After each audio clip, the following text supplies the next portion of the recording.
All right, and here we are. So, good evening, everybody, and welcome to Monday Night Carnivore Live here on Carnivore Talk. It's good to see everybody here, and we look forward to a good conversation tonight. So, we don't actually have a topic for tonight.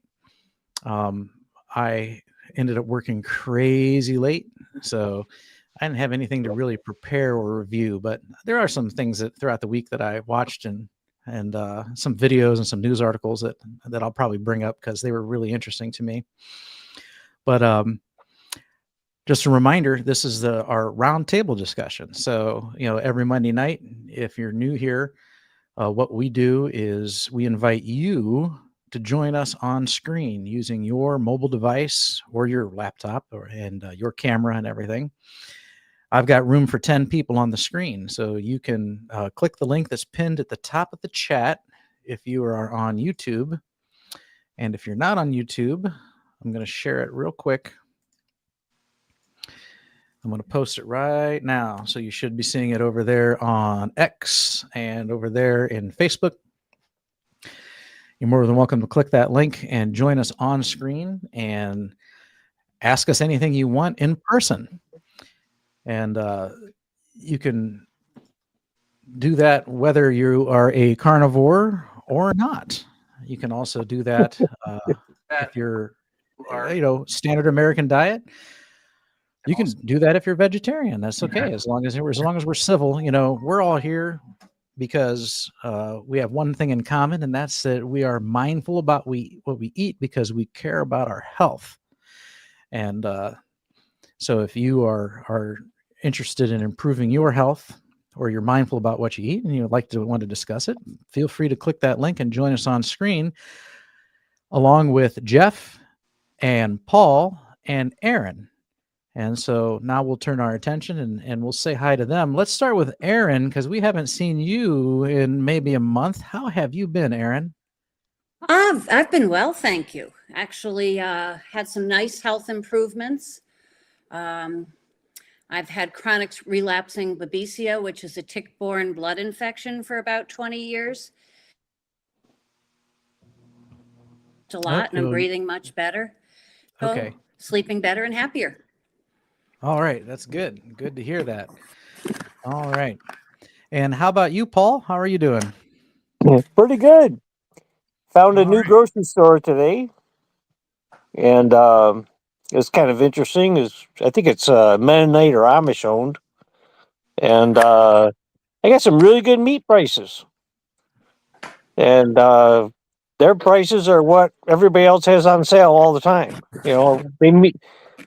Their regular prices are like sale prices at the grocery store, Mm-hmm. and very different kind of store, and if it's there today, it might not be there next week. But the meats are fairly consistent. I bought a pound of ground beef and tried it, and I haven't cooked it up yet. I'll cook it tomorrow and see how that goes. And just the daily carnivore struggle every day, just. It's interesting. You mentioned the sale prices, and it's an Amish and Mennonite owned store. So I wonder if that comes down to a couple reasons. One, they might raise their own meat, so they have cut out the middleman. And also, the Amish and the Mennonites live a very simple, non-materialistic lifestyle. So maybe they don't feel that greedy urge to mark it up so much. I wonder if some of those factors come into play with this store. And I should go down to Amish country around here and see what their sale prices are. So that's an interesting thought that you bring up. That's a great idea. Yeah, I wonder what the cost of beef would be if you buy it from an Amish community. So I guess the whole channel froze up. For me, I have to drive at least an hour to get to my nearest Amish community. Yeah, Redmond salt is less than. Well, the beef prices are up because the herd is so small. This is the smallest herd we've had in 75 years now. Yeah. We've never had a herd this small. Goes back to like 1951? Yeah. Yeah. Where I'm noticing. You, Paul? Paul, where are you? Oh, did he freeze up? I Might have guess been things frozen. aren't working too well here. Yeah, you're frozen a little bit. Where are you at, Paul? What state? Okay, we'll come back to Paul when his signal picks up a bit. Yeah, when Paul comes back. We'll come back to Paul when Paul comes back to us. All right. So Jeff, how are things down in the Lone Star State?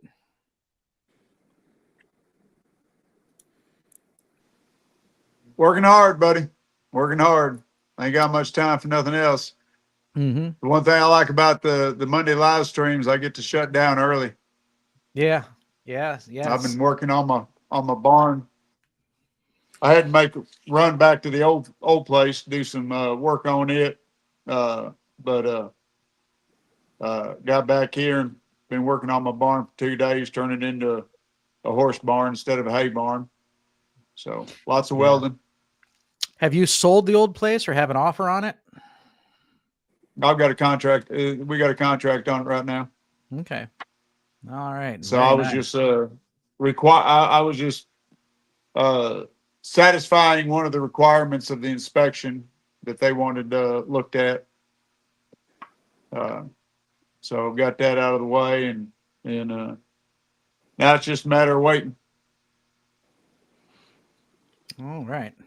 Very nice. I'll go over now to the chat and say hi. So we had Paul was the first one in the door, and you might have been struggling the whole time. He says trying to get here. So that was 10 minutes before he went live, and I'm sure Paul will be back. Back there he is now. He's knocking at the door, and I'll add him as soon as I see his face show up on this camera. And let's see here. We have Tom, Target Prime Rib. I can only listen for a few minutes working tomorrow, just here for support. Well, thank you. We appreciate your support. And you must have to go in early. I get to sleep in a little bit. For me, sleep. I get up between 7 and 8 a.m. So for me, that's sleeping in. I get to do it every day. And we have Charger Mopar Rick. Hello from Miami. It's good to see you, Rick. And hopefully you'll be joining us tonight. We always enjoy your contributions to the program here. There's Brian Fly Fisherman Dish. Good evening, everyone, from Pittsburgh, Pennsylvania. Oh, you're just 2 hours away from me. So my oldest daughter lives in Pittsburgh, and that's how much it's a 2-hour drive. So I'm over here, Kent Akron, so in Ohio. And Papa Carnivore asks Thomas, how's the BS? And I'm sure that means blood sugar. Brisket Boomers is from Maine. Good evening. Glad you could join us this evening. And we have Papa Carnivore in the house. Sandy. Good evening, Sandy. How are you? And David from Kentucky. And here's George from across the pond. Just finished Robin's Live with Steph. Be right back. Aaron is getting good at being on camera, both Sunday school and Dr. Kiltz. All right. Yeah, doing Dr. Kiltz that early time. That was did you do? I did last Friday. Did you do his 6 a.m. stream? I sure did. Yeah. Yeah. And what time was that for you? It was 6 a.m. Oh, okay. All right. So you're in Eastern time with us or with me? Yes, I'm in New Hampshire. All right. Very good. Thank you, Hi, George. Lewis. Glad you could join us. And Paul's there we go. We got video this time. Paul's back. Yeah, hi. Hi. Hey, Aaron was asking you, what state are you from? I'm in Pennsylvania. I'm in Lancaster, Thank you. home of the largest single Amish population, the Old Order Amish. They number about 45,000 here. All right. Very good. All right. Well, glad you're back with us there. So it looks like you're having some I don't know what's problems with going your on. internet signal. Yeah. We have Cranky Carnivore Cutler from Tucson, Arizona. Soggy Tucson, Arizona. So it must be inclement weather over there. And let's see here. Here's Terry Sue. Glad you could join us. And Main Runner. All right. So, and let's see here. Very good. Terry Sue's from California. And Brian says, I'm familiar with Kent Akron. I lived in Twinsburg back in 1986. Yeah, Twinsburg, that's just, I don't know, 20 minutes north. So, yeah, in fact, I just did a job up in Twinsburg. So I'm going through there all the time. So, yeah, that's where I live. I grew up in Kent, went to Kent City Schools, not Kent State University. I actually never went to college. And I just learned a trade and started my own business. So, and then I just do the YouTube for fun. This is just a hobby here. All right. So, anybody make anything fancy lately? Try any new recipes, or go out on a limb, try some new food? Have you stayed on plan all week? Have you ate off plan? Let us know in the comments. How you've been doing on your carnivore diet. I know I made 4 pounds of liverwurst. 4 pounds of liverwurst. So you're getting all your vitamin A for sure. How do you make liverwurst? Well, you follow the recipe. Yeah, it's just. I asked for that. Yeah, well, yeah, I'm not going to divulge the whole recipe here, but if you go on carnivoretalk.com, go to the recipe section. I've got it posted there. Great. I will look. Yeah. It's not 100% carnivore, but you can adjust it to whatever your needs are. It contains pork belly, bacon, and some seasonings, and you adjust this. Does contain some onion, but I've made it with and without onion, and it works without onion just fine. Your seasonings, you got to look at the seasonings and whether you tolerate them or not. Just make it however you want, but it's absolutely delicious. It's a good way to, if you're not a big liver eater, it's a good way to get liver if you want it, because it doesn't have a strong livery taste. Once you incorporate the pork belly and the bacon and all this other stuff, right? Yeah, it's really delicious, and it doesn't have all the junk in it that the store-bought stuff has. Yeah, the last time previous 2 times ago, I bought a quarter cow, and they gave me all the extra liver that nobody else wanted. And while I like liver, I have these big 5-pound bags from them, and that would be a good source for using up 1 or 2 of those 5-pound bags. Thank you. Right. Well, I raise probably 90 to 95% of all the meat I eat. And so when I have an animal processed, I keep the liver, the kidneys, and the heart, because I do eat the organs. And when I hunt, I do a lot of hunting too. Same thing there. I keep all the innards, and I'll make liverwurst out of liver. This liverwurst I just made was from one of the cows. And I'm gonna tell you what, cows have huge livers. I pull a deer liver out or a lamb liver.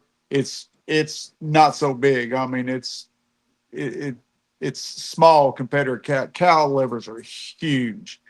Anyways, so I've got a bunch of liver from 2 cows I just had processed. And so, yeah, we couldn't wait to try some liver. And I'm going to tell you what, now see, I raise these cows, so I know what they ate. I know what went into them. And I'm not a big liver eater. I love liverwurst, but just to eat like cooked liver, I'm not a big fan of it. But after I had cooked the liver, and you cook it by boiling it with the pork belly for just about 10 minutes. I'm slicing it up so I can put it in the food processor. And I thought, just for kicks, let's see what my cows taste like. I popped that liver in my mouth, and I'm going to tell you what, it was sweet. It did not have a liver taste at all. It was absolutely delicious. I could have ate that thing just like it was. And it actually had a bit of a sweet taste to it. That's what you get when you raise them right. Yeah, we get half a cow from 10 minutes away from our house here in New Hampshire. And the liver we got from them is the same. Just, it's like candy. It's like no bitterness to it at all. It's amazing. I've bought store-bought calf liver and couldn't stand the taste of it. And to just eat straight deer liver is way too strong for me. So I have to make something out of it, like liverwurst. It's the only way I can eat it. But yeah, this is the first time that I've tried liver, from one of the cows that I've ate just like it is, and found it to actually have a sweet taste to it. Now, see, I like deer liver, but I don't hunt, so I'm at the mercy of friends. Right. Well, that's good that you got friends that'll give it to you. Well, they don't want it, and so if I Do you remind get the them, heart? Do you get the heart oh too? yeah, love the heart. Heart is delicious. I like grilling it over an open fire and basting it with a little garlic butter. Oh, I just like it sliced up into bits in the cast iron pan with butter. That works. All right. So yeah, so that recipe, by the way, is over here. And that's on, if you go to the recipe section, it's on page 3. So let me close that here. And then, hey Jeff, I haven't enabled this for you, but I've been playing around with a redesign and a mobile app. Okay. So like, this is our typical design here. And I'm just curious, you tell me what you think of this. This is the same thing, but with a sidebar. You got all your groups and forums and everything listed down the side. And then this last 5 block would disappear. And then I'd have to play with it. Okay. Yeah. And then each forum would have their 5 most recent posts. I do like having. What's that? Yeah, I do like having the sidebar there. Yeah. Yeah. So I'll enable it for you so you can tinker around with it. So but right now nobody can see can see that but me. That's just a redesign I'm working on. So, and okay, cool. I like this. I kind of like the sidebar too. So I'm just trying to get all the color schemes and everything to look right. So, all right, let's see here. Yeah, I noticed. Since the crash and the reinstall, it ain't working on Tap Talk no more. You know what? I might have failed to re-enable that because when I was trying to figure out why the site was crashed, I disabled everything, and I might have forgotten to re-enable it. So yeah, now see, I've done this thing now with the website. With the website, it doesn't always show me the unread content for some reason. Sometimes it does. Sometimes it doesn't show all of it. Sometimes it doesn't show any of it. And so I like going over Tap Talk. Tap Talk always shows me the unread content because that's the main thing I look at is the unread. And so with it being down, I've been missing quite a few posts. Okay, but I haven't been super active on it lately either because I've just been so busy around here. Yeah. I've also been working on where you can it's called a web app, but like you can up in that top corner, I've got it saved, and you can actually add, on your Apple or your mobile device, you can hit add to home screen, and it makes a little icon. You tap on it, and it functions just like an app. So I've been also working on that. I did that. I did that a long time ago. I made an app out of it. Okay. I can't tell you how I do it because it's something I have to play with, and I'll figure it out, and then I get it done. Yeah. All right, I'll go back to the chat here. We got Sandy asks, Peter, are your nights getting cooler in Florida? Tom's back. And we asked about what people ate. Nothing fancy, but I made chicken livers today. Going to try chicken hearts tomorrow. So this is actually very interesting, Main Runner, is I went to Duma's Meats, my local rancher. last week, and I bought a bag of chicken hearts and I bought a bag of chicken livers. They're frozen right now in our freezer because we got a new garage ready refrigerator and freezer.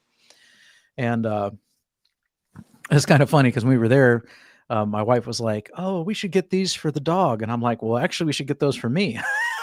I want to give that as a try. So I have to look up a recipe or some sort of method of cooking chicken hearts or chicken livers so that they're tasty. And so if you have an idea for tasty chicken livers and tasty Just chicken hearts, saute them in butter. saute Or them in just butter. salt and pepper and wrap in bacon and put under the broiler. Oh, yes, bacon makes everything tasty. That's a good idea. Yeah. But anyway, I got this bag of chicken livers and chicken hearts, and I'm excited to try them. So let's see here. Uh-oh. Bum, bum, bum, bum. Sandy says, "Don't ask. I bought some M&M peanuts today and ate 8 of them." So, well, if you only had 8, that's okay. Get back on track. Oh, well, I guess it's not okay. But, you know. Shame on you. Shame on you. We're going to whip you with a wet noodle. All right. And then George is back saying hi to everybody. David says he's all carnivore except for his half and half coffee.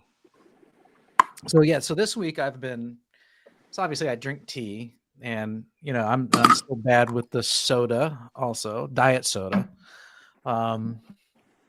What have I done lately? I think it's been all carnivore.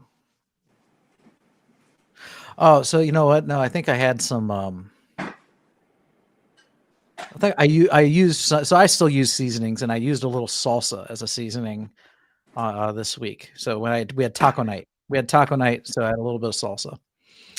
All right, so that's which I do that guilt free, by the way, because it's still 1 spoon of salsa on a taco is like nothing.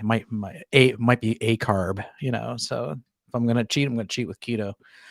Paul's trying to join us again. As soon as I see your face, I'll add you to the screen. Cranky Carnivore Cutler says, "I enjoy frying gizzards, livers, and hearts together in tallow. Next time I'm going to try brushing with tallow and air frying." All right. There you go. So frying in tallow, sauteing in butter. Obviously, I can try all of those and end up deciding what's my favorite. So I'm working on trying to enjoy sardines. I'm kind of creeped out by little fish with little bones, but I know they're good for me. So I'm open to suggestions. So far, if I do the ones in olive oil, Lewis had suggested adding a little mustard, a little sugar-free ketchup, and a little bit of cider vinegar. Mm-hmm. And that I like. I make what I call my cheater secret sauce, which is sour cream with a little bit of horseradish mustard and a little bit of sugar-free barbecue sauce. And I call it secret sauce because I never mix and measure. Mm-hmm. It's different every batch. And I can do that with sardines. I can do sour cream with sardines. I haven't mastered the sardine patty. That's recipe that people have suggested. Mine still come out really gross. So I'm open to solutions because I want to have those nutrients in my body. Yeah, so I've only ever had sardines straight out of the can with a fork. And I sometimes I'll get them with the mustard. Sometimes I'll get them with the olive oil. Sometimes I'll get them with the hot sauce. Sometimes I'll just get them in the plain water. And I don't mind them, but they don't necessarily like excite me. Like I've had 3 cans up in my cupboard now for a couple months, and I always come home, look at them, and end up eating something else. Well, So I'm working on a can a day. recipes. Can a day, yeah. Can And a that day. would be good because they're really good for you. I don't mind the bones. I don't mind the little skins or anything. I can eat sardines just fine. So, but yeah, some mustard. So there you go. Actually, I had some like beef brats this week, and I did have mustard on those. So, Mm-hmm. and I'm okay with that too. Mustard gets a free pass in my book. So in the book of Bob, if you do the Bob Carnivore diet. As long as it ain't got sugar in it. Right. Yeah, no, I do the sugar-free Annie's horseradish When it comes mustard. to, And I like the yeah, I I'm like not a the big fan of combination the- sardines myself. Yeah.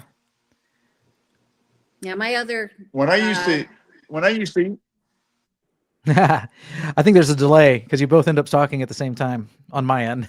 How yeah, about Aaron? You go first. I was going to say my other cheat that I haven't figured out how to give up is for electrolytes. I really like the Salt brand flavored electrolyte powder. And when I do the plain electrolytes or Soleil water or combination thereof, I just don't find the same thirst satisfaction. Mm-hmm. So other than things like a little bit of mustard, a little bit of sugar-free barbecue sauce, and the fruit flavored electrolyte stevia sweetened stuff, I'm pretty clean. Yeah, I'm okay with that too. I'm okay with. I use stevia in my tea, and I don't mind stevia in the element tea or the salty. I'm completely okay with that. So that doesn't affect me anyway whatsoever. So I have no plans of dropping it right now. Yeah, Jeff, I have Mitch's recipe for homemade electrolytes. Okay. And about 3 weeks ago, I ordered all the ingredients, got them in, and now I just have to find the time to sit there with the postal scale and put it all together. Mm-hmm. Yeah. All right, Jeff, can you remember what you were going to add? We were talking about mustard. oh yeah, yeah. Well, it was about the sardines. I don't care much for sardines, just straight out of the can. The way I used to eat sardines and smoked oysters all the time, but I always ate them on crackers, always. Yeah. And so I have that association. And so, to just eat it like it is, I don't know, not very satisfying to me. So what I do, if I'm going to eat them, I always eat some pork rinds with them so I get that crunch. Kind of reminds me of the crackers. Yep. And I do like a little Tabasco sauce on them when I eat. Yeah, I'll mash them with sour cream and mustard and use it as a dip for the pork rinds too. Yeah. But I'm trying to figure out a way to get Yeah, more sardine and less other stuff. So maybe that's not a possibility for this person. Now, ketogenic woman, she does a lot of sardines, and she does them at least once a week. And one of the things I think she does, and correct me if I'm wrong, but I think she'll fry hers. And that sounds interesting. Well, I've done fry them in butter. I've done mix them with egg and fry them in butter. I have to mash them though. For me, that whole thing of little fish with bones. Yeah. I have to make them indistinguishable as little fish with bones. We all have our things. That's right. My thing. Yeah. So this kind of reminds me. Oh, yeah. Oh, yeah. I went out to dinner with my wife. Oh, probably, I don't know, 10 to 15 years ago. And we go to this fancy restaurant and we sit down and she's like, I'd like this fish. There's a fish on the menu. And she's like, I don't eat fish often. I want this fish. And I think I got a steak. And they bring out our dinner and they set it down in front of her. And it's a fish, all right, complete with scales, staring at her. And she looks at this thing like, what am I supposed to do with this? I'm like, I was supposed to cut it open and eat it. And she's like, I can't do this. And so they were nice and they sent it back and brought her out something else. But it was actually really funny because I've actually never been to a restaurant where they brought out a fish and it's a fish, like scales and all, staring right at you, cooked it on the plate. It was hilarious at the time. It was so funny. All right. Sandy Blythe. That's how we do trout. Yeah. Yeah. So catch fish. We always cut the heads off and the fins and fillet them. And, we used to cook a lot of fish when I was a kid with my dad. In my adult life, I've never been much of a fisher. So I go fishing down at the grocery store. So Sandy mentions she likes calf liver, and then Terry Sue says prefers chicken liver and makes the comment that it's mild. And so that's kind of why one of the reasons why I want to try it. When I make liver at home, it's hit or miss. Beef liver. When I make beef liver at home, it's hit or miss. Sometimes I make it and it is absolutely delicious, and then other times I make it and it is, I can barely swallow it because it's just awful. And then but every time I go out to eat, there's a place down the street here that has the best liver and onions, and they make it perfect every time. So I haven't mastered liver yet, but that's why I want to try chicken livers, is because I've heard that the chicken livers are a little more palatable than the beef liver. So I'm excited to try Yeah, that they're too. milder. Yeah. Let's see here. Looks like Tom and George Goodenough have some plans for tomorrow. Might be a live stream on one of their other channels. If you're not familiar with George Goodenough or Target Prime Rib, go give them a subscribe if you haven't already, and show your support for them. They got good content over there. Cranky says, if I can find liver again in Tucson, I'm going to try it raw. I suspect I'll have to go across the city to the Barrio Grocery. And so that brings up another good point is, I've heard of people eating raw liver. And so the last time I went down to Numa's and I got liver, which is dirt cheap, by the way, beef prices are going up, but not the liver. And it was like $1.49 a pound or something. But I took it home and I cut it up and I tried a couple pieces raw before I cooked it. And I was like, that's actually good. Like, it actually tastes, I thought the raw liver tasted better than the cooked liver. And I've only done that the one time though. So you might like it. I was actually surprised that it was actually as tasty as it is. Yeah, I tried it raw recently too. And I again, like the fish is a visual thing and a textural thing. The raw liver, I liked the taste of it, but it was a texture thing. Mm-hmm. I like the texture cooked better. And I actually prefer my liver cooked a little bit closer to done than rare. Because I like the texture firmed up a bit.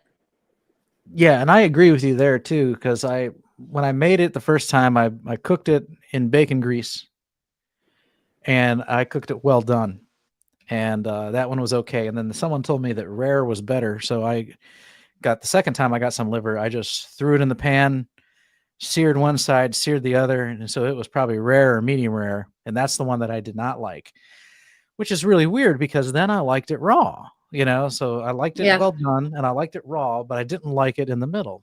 So like I said, it's hit or miss, and I'm not sure if it's just the way I cooked it or if it was the liver, or I don't know. So Sandy says liver is sweet. Oh wait, we already did that one. My dad used to grill smoked chicken livers. That sounds good. Yeah, throwing it on the grill. Bill Cook has some chicken livers throwing right now, and Lambs is in the house. Hi, Lambs. Good to see you. He says he or she says good morning. Good morning. Oh, so it's morning wherever you're at. Okay, you're you're probably on the other side of the planet then, because it's 8 p.m. for me, and 8 and 7. We're over here on the eastern side of the United States. Okay, I like this username. We have someone joining the stage here. Let's say hi. Let me hide this comment first. We'll come back to mark my spot. Let's invite Salads Suck to the screen. How you doing today? There's no volume. You're muted. Is it a mute issue? You're not muted according to my screen, but your microphone's not working. Yeah, we can see your lips moving.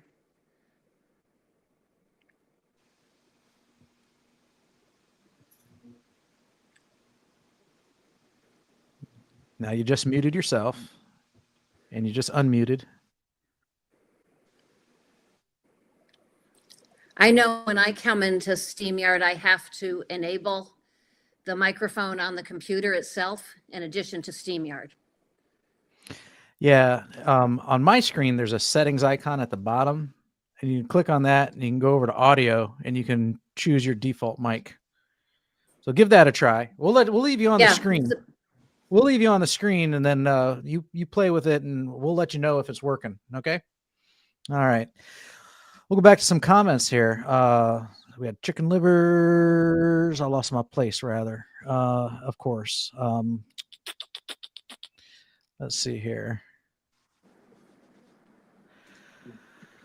Maine said, I brought all 3 today, going to try one at a time. And then I thought that I would mix them together also. I fry them in tallow. Rick says his audio is still messed up.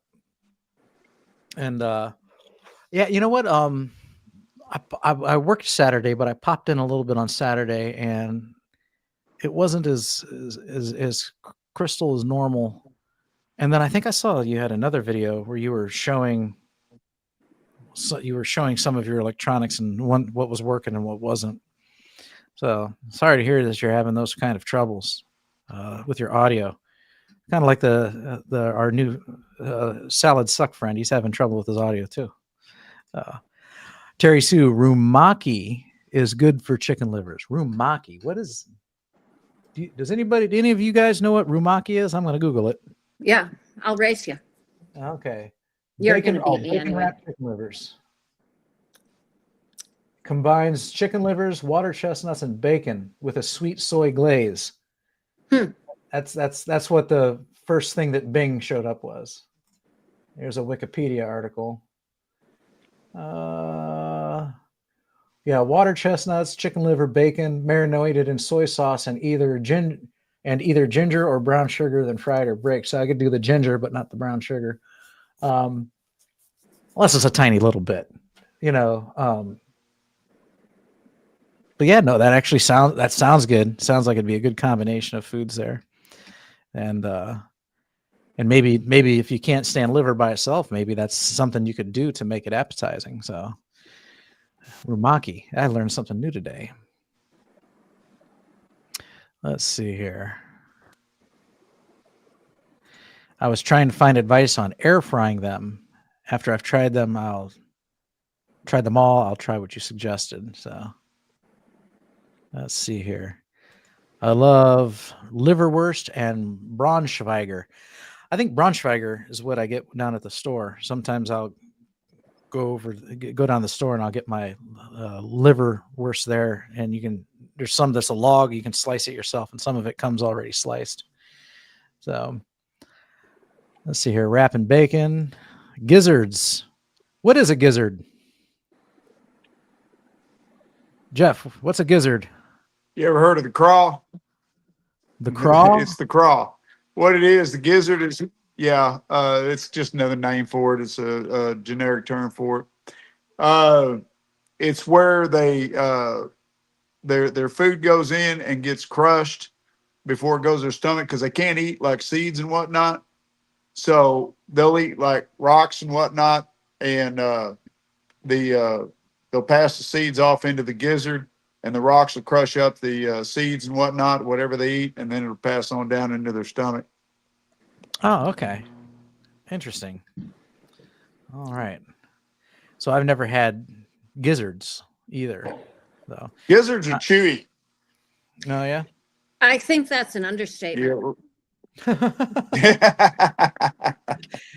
You're right. Is it I chewy? don't find them palatable. Is it chewy like connective tissue or really hard fat? Like yeah, rubber? It's chewy like connected tissue. Yeah, like rubber. I might struggle with that too then. Yeah. So Jonathan. The only way I've ever had them was breaded Carnivore. and fried. Well, without bread and fried, you don't want to bother anyway, right? Exactly. So Jonathan's all carnivore. Jonathan, let us know. Are you talking? Do you eat the rainbow of meats like seafood, poultry? You do any dairy, or are you strict lion diet? So I was strict carnivore for my first year, and then now I'm strict carnivore 97% of the time. Most days of the week I am, but now that I've reached my goals, I might deviate now and again. So yeah, I'm just it's good that you're doing a strict version of carnivore. I think I think that's something everyone should try, just for the elimination and health benefits of it, and also like that's a good exercise in willpower too, to be able to keep yourself that disciplined. So I think it's good in many respects to be a strict carnivore. Bill has not had any luck with gizzards yet, so all right. Lamb says, hand over your carnivore card, Sandy. We're not going to do that. So it's all good. So you just give the bag away to someone else and get back on track. I haven't tried them or the hearts ever yet, Bill. I did fine with the livers tonight. G-Bone is a new name. I haven't seen that name in our chat previously. Carnivore Talk, interesting. YouTube algorithm working great. Good. Okay, so basically the live stream is being pushed out to new audiences, and that's good. Welcome. Yeah. So by the way, I got home from work. Today was a crazy day. So I didn't think of a funny theme, and I threw together a thumbnail. I put some teeth on everybody's picture that something we took a long time ago, and so this is just a casual Monday Night Live chat. We're going to talk about whatever comes up in the chat, and whatever we decide to bring up face to face here. Hopefully Salad Suck is working on his technical problems. Will come back. And man, I had the craziest day. It was just late and I didn't have time to advertise anything. However, we still currently have 37 individuals in here. And I usually post to, YouTube, the website, Threads, X, Facebook. I try and Giltz's forum and a couple other places. I try and advertise at least a day early, and we still have a pretty decent turnout here. So, we got some viewers on Facebook and none on X, but that's actually kind of typical. So, I think I'm going to replace X with something else someday, like people have suggested Rumble, maybe even. All right. Tom's headed to bed. Good night, Tom. Glad you could join us. Yes, definitely catch some Z's. We have these organ meats we're talking about, boiling them to make them tender. And it's probably the gizzards. Yeah. Or the tender. Oh, yeah, probably the gizzards. Yeah.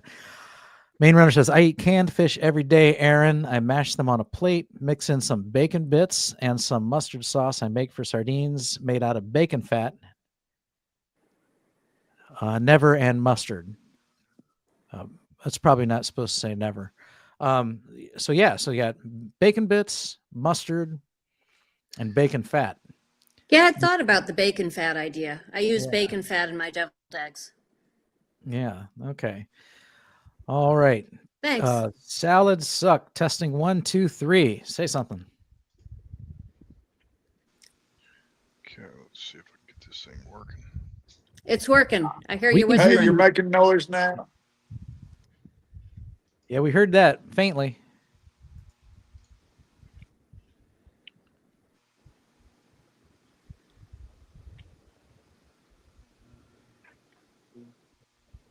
All right. You want to try to say something again?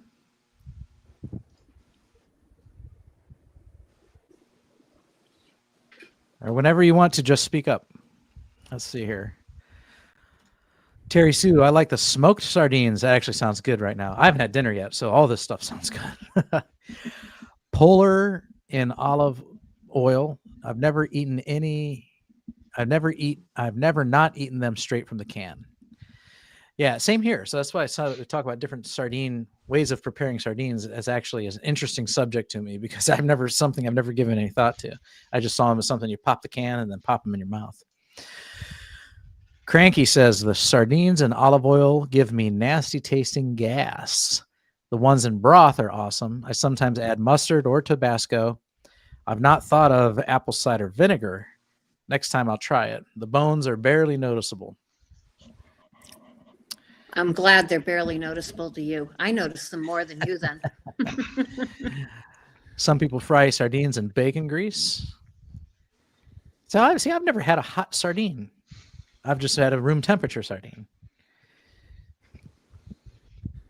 Yeah, I just saw in your recipe section somebody that did them in grated cheese in a skillet, but they used the whole sardines with grated cheese. I was That thinking sounds maybe good. doing like hard cheese crackers with sardines in them, mashed. So I'm going to try that too. I'll get this, and then I'll report back when I've got something that I really enjoy. All right. Rick likes sardines. Main runner says sometimes I eat mackerel, salmon, or herring instead of sardines. Once in a while, I drain and tinder and bogies too. I don't know what the last part of that meant. Tinder and bogies. Bill chokes down sardines occasionally. Oh. All right. I rather eat too much liver. So that brings up an interesting topic. Can you have too much liver? The jury Apparently seems you to say can. yes. Apparently you can, yes. So and it also depends on like the type of liver too. So the liver of certain animals can be super toxic, but beef liver apparently you can eat too much of it, and you might end up with vitamin A toxicity or copper toxicity. And some channels out there will actually blame Paul Saladino's struggle with the carnivore diet over a couple of years on his eating too much organ meat. That if he had backed off the organ meat some, he would have done better and have not reverted to a more animal-based approach to his carnivore diet. That may or may not be true. I don't find know. in our household, both my husband and I are carnivore, and we'll have like 1 week where we eat organ meat every 5 or 6. And when we're eating it, it might be liver 3 or 4 times over the course of various meals, over the course of a couple days. And then we kind of get our fill and we move on until we crave it again. I tried beef heart this year with some hints from others and really enjoyed that. I'm getting ready to try tongue if I have one in the freezer this time. And so I've heard, Jeff, you can tell me, it was suggested that you boil the tongue first and then peel it and slice it and fry it. Any feedback on that, Jeff? No, not really. I've never prepared tongue myself. I've eaten it in the form of lingua, and I've never really cared much for the texture of it. But I've got some tongue. My daughter just butchered one of her cows, and her processor gave her. She said she wanted the organs for me, and she brought me the organs along with it. She brought the tongue. I said, well, I guess I'm going to figure out how to cook tongue, but I don't know how to cook it. I've got to look it up myself. I think, go ahead. I'm sorry, Bob. I was just going to say, we can hear you, by the way. That's awesome. That's awesome. I was going to say, when I was in Florida last year, I had lengua tacos, which was beef tongue and a taco, and it was really good. So salads suck. We've got volume. That's awesome. That's good. Can we have your first name? Yes, Jonathan. Jonathan. Okay, Jonathan. It was a pleasure to meet you. Where are you joining us from? Roughly Indianapolis, Indiana, right outside of Indianapolis. Okay. All right. So you're just a little bit to my west. I'm in Northeast Ohio. Okay. And all right. And so if you truly believe that salads suck, that must mean that you eat a ketovore or carnivore diet. Carnivore. Yeah. All right. How long you been doing that?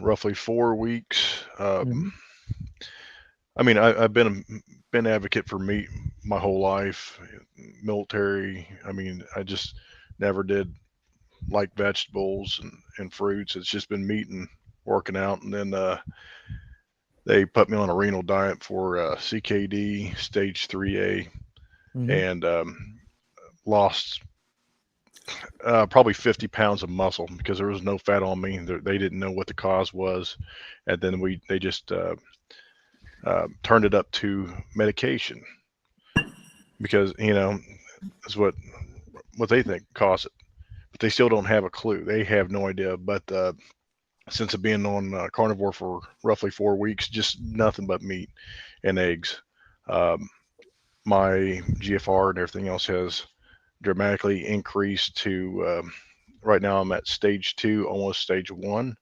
I feel so much better instead of that renal diet. That renal diet was going to kill me. It really was. That's my personal experience. Like I said, I'm still new to just going full carnivore, but I was very meat heavy all my entire life. I'd say probably 80%, give or take. All right, very good. So I have CKD stage 4 or 5, depending on the metric you want to use. And I've been on a carnivore diet for 2.5 years now. Mine has not improved. Nothing to not like yours. Like if I would love to go from stage 3B to stage 2, that'd be great. I'd love to go from I'd love to any improvement. I'd love to be in stage 3. That would be awesome. I think the reason mine has not improved is because of the reason why mine are tanked. So I think it was pharmaceutical drugs that I was taking for ulcerative colitis, which I have now cured. But I took them for over a decade, and I think that's what absolutely torched my kidneys. And but I'm feeling fantastic on my carnivore diet. My EGFR has actually gone down when calculated with creatinine because of the increased protein consumption, which flips my PCP out. My nephrologist is on board though, and he's the one that counts. And like I said, I feel fantastic. And there's other metrics that show that there's been some minor improvements, but I'm not worried about this whatsoever. So, and I know the mainstream says that protein is bad, and that renal diet was probably very low protein, and that's why you lost the muscle mass. And Absolutely. That's why you felt so terrible. So yeah, it's backwards advice. And that's why I think CKD patients, they continue to progress and get worse. They advance in their CKD, they start to, suffer fatigue, and, then they got to stop working, get on disability. They eventually have on dialysis. And I think a lot of that is it's because they're being robbed of the protein that their body needs to rebuild, tissue, including kidney tissue.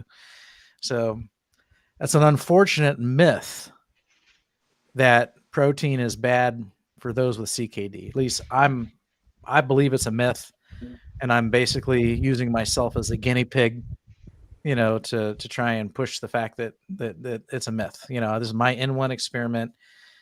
I believe that protein consumption is absolutely harmless, especially for a healthy person. And I think it's harmless for most stages of kidney disease also. And I tell you why is they will tell you, don't eat protein, don't eat protein, don't eat protein, don't eat protein until you get to stage 5 and you're on dialysis. And then they tell you, now you need to eat lots of protein. Absolutely. Yep. Well, what's the sense in that? Well, the sense is, now they say that is because, one, your kidneys are now replaced by a dialysis machine.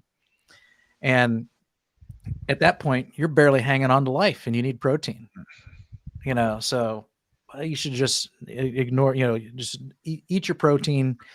I think the secret is to eat all natural, so I think that's the success for any kind of health condition. Eat what the earth provides. You got to either, whether you hunt it or pluck it off a branch, just stay away from man-made food, stay away from processed food, and don't eat grains because you're not a cow, Yeah. So eliminate grains and sugar. Those are grasses. You're not supposed to be eating grass. You're a human, not a herbivore. So, and I think most people would be successful there. So that's interesting to meet someone. And I've talked to people just like you who have had success reversing CKD, either by a couple stages or even entirely. So hopefully you continue to see that improve. Absolutely. That's awesome news. So I love hearing that. It's very encouraging. So That's awesome. Yeah. So And this is all in a month. So Jonathan, it's wonderful the improvements you're seeing. Are you having any challenges with the carnivore diet that you want to throw at us? I do. I really don't throw in seasonings. I've been looking. I'm one thing I'd always have is I would have, you know, a thing of bread, you know, for like toast or something in the morning, or when I'm making my sandwich with my burger. Now I don't have any bread. I don't want to do that. What's it? The cloud bread. I don't want to do anything with carbs. I just want, but I don't know how to do it without making it taste like egg. You know, I want to just switch it up. So my biggest factor is that, and talk about the anchovies and the sardines. I've got a full case in there. But the thing is I'm worried about is the sodium is, and it's saturated in olive oil, extra virgin olive oil, is that it's 870 milligrams of sodium for, you know, 2 or 3 fillets when there's, you know, 2.5 servings per can, little tin. So I'm just trying to figure out how I can avoid, you know, going overboard with the sodium, because I actually love sardines and anchovies. I mean, that was one of my favorites, but I don't know how I Now, can get. let me ask a question. Is Sure. the sodium issue part of the renal problem? Or is there a No, reason you're being cautious about sodium? no, I have noticed a slight increase.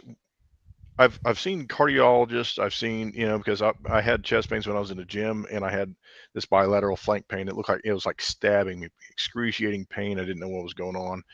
They asked me, they checked me, CT scanned me with contrast, you name it. No stones, nothing. My heart came back, 0 calcium scores all the way across the board, you know, no plaque, no buildup, no issues there. And found out that my blood pressure was spiking over my kidneys. And they showed that there was some scar tissue in my kidneys, and don't know why. Like I said, that's just a hypothesis, was that it was medication, or we may have thought it could have been COVID because I was hospitalized over COVID. And until then, I was perfectly healthy. I'd never had any issues with my kidneys. My filtration was, you know, 5 years ago was 114.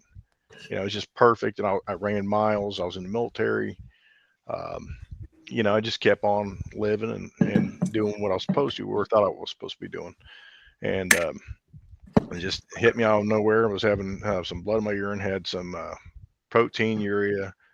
Um, Still couldn't figure it out. And I was like, man, I got to do something. My blood pressure was shooting up there because my pain and my kidneys.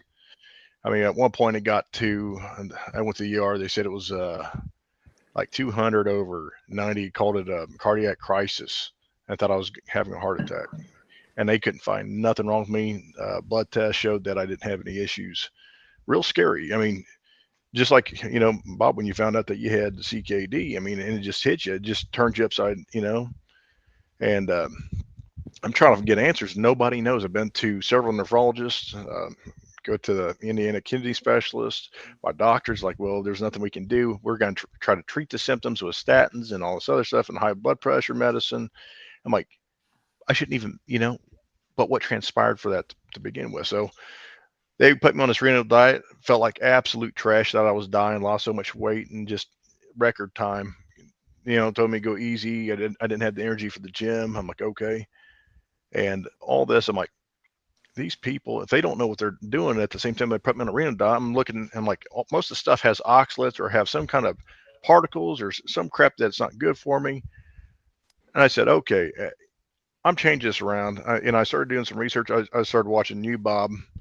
I've been watching, you know, like Ben, you know, Dr. Ben, and several others, and talking to on a carnivore community. I'm like, well, shoot, man. I mean, I want to try something. If they can't figure it out, you know, but it is what it is. And started eating meat.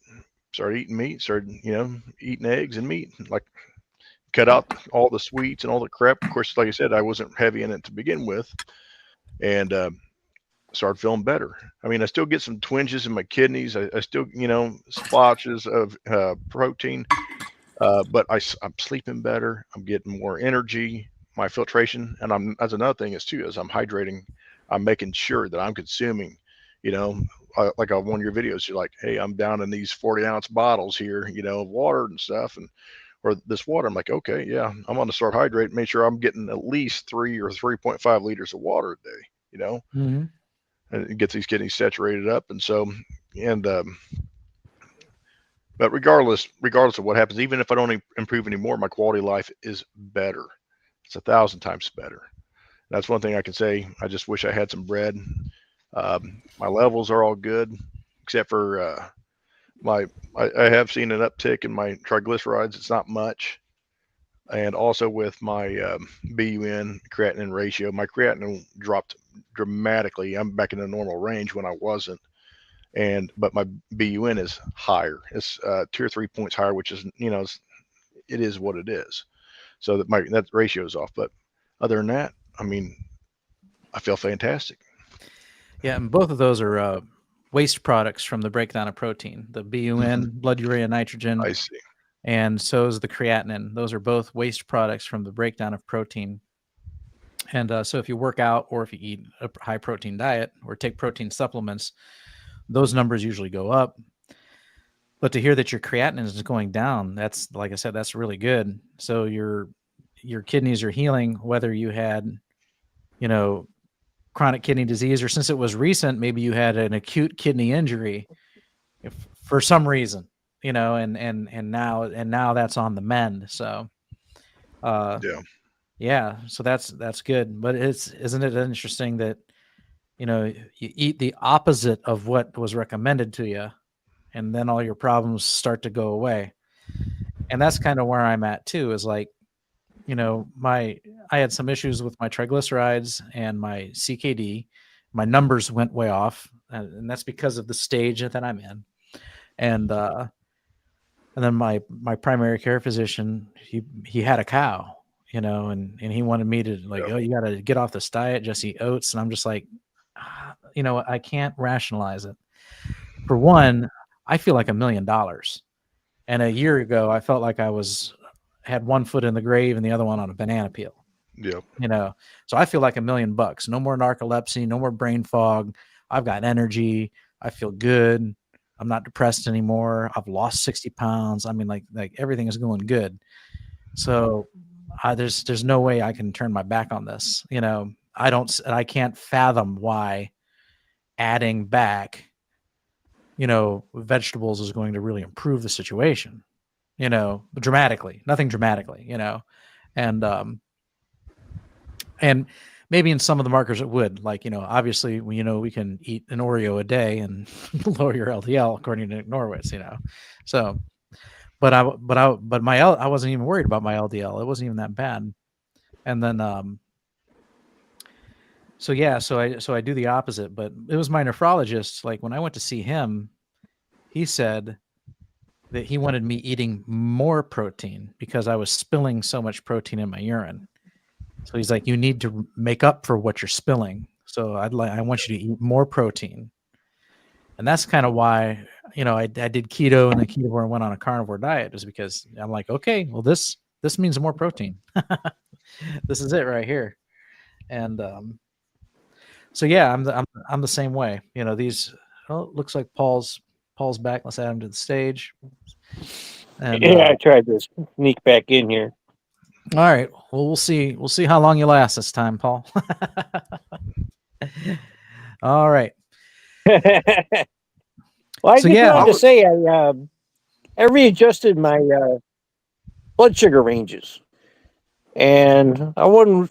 In the past, I haven't been worried about how low I go because it doesn't really bother me. But I'm trying to keep my blood sugar between 70 and 150, and I'm more successful in doing that now. And I've only been doing this for about a week, but I'm just noticing in the last day, it really seems to be leveling out right about 120. It seems like I'm always bouncing around 115 to 125, and so, and I made one other small change. I split my Lantus insulin. It's a 24-hour insulin, but and some people might be 20 and some people might be 26. And I was just looking at where I was taking it, and when I was peaking a little bit, and I said I'm gonna split the dose and try that for a while, and it seems to be helping. I don't know, and So do you take maybe the same dose? Do you take the same dose? It's- You just split it in two?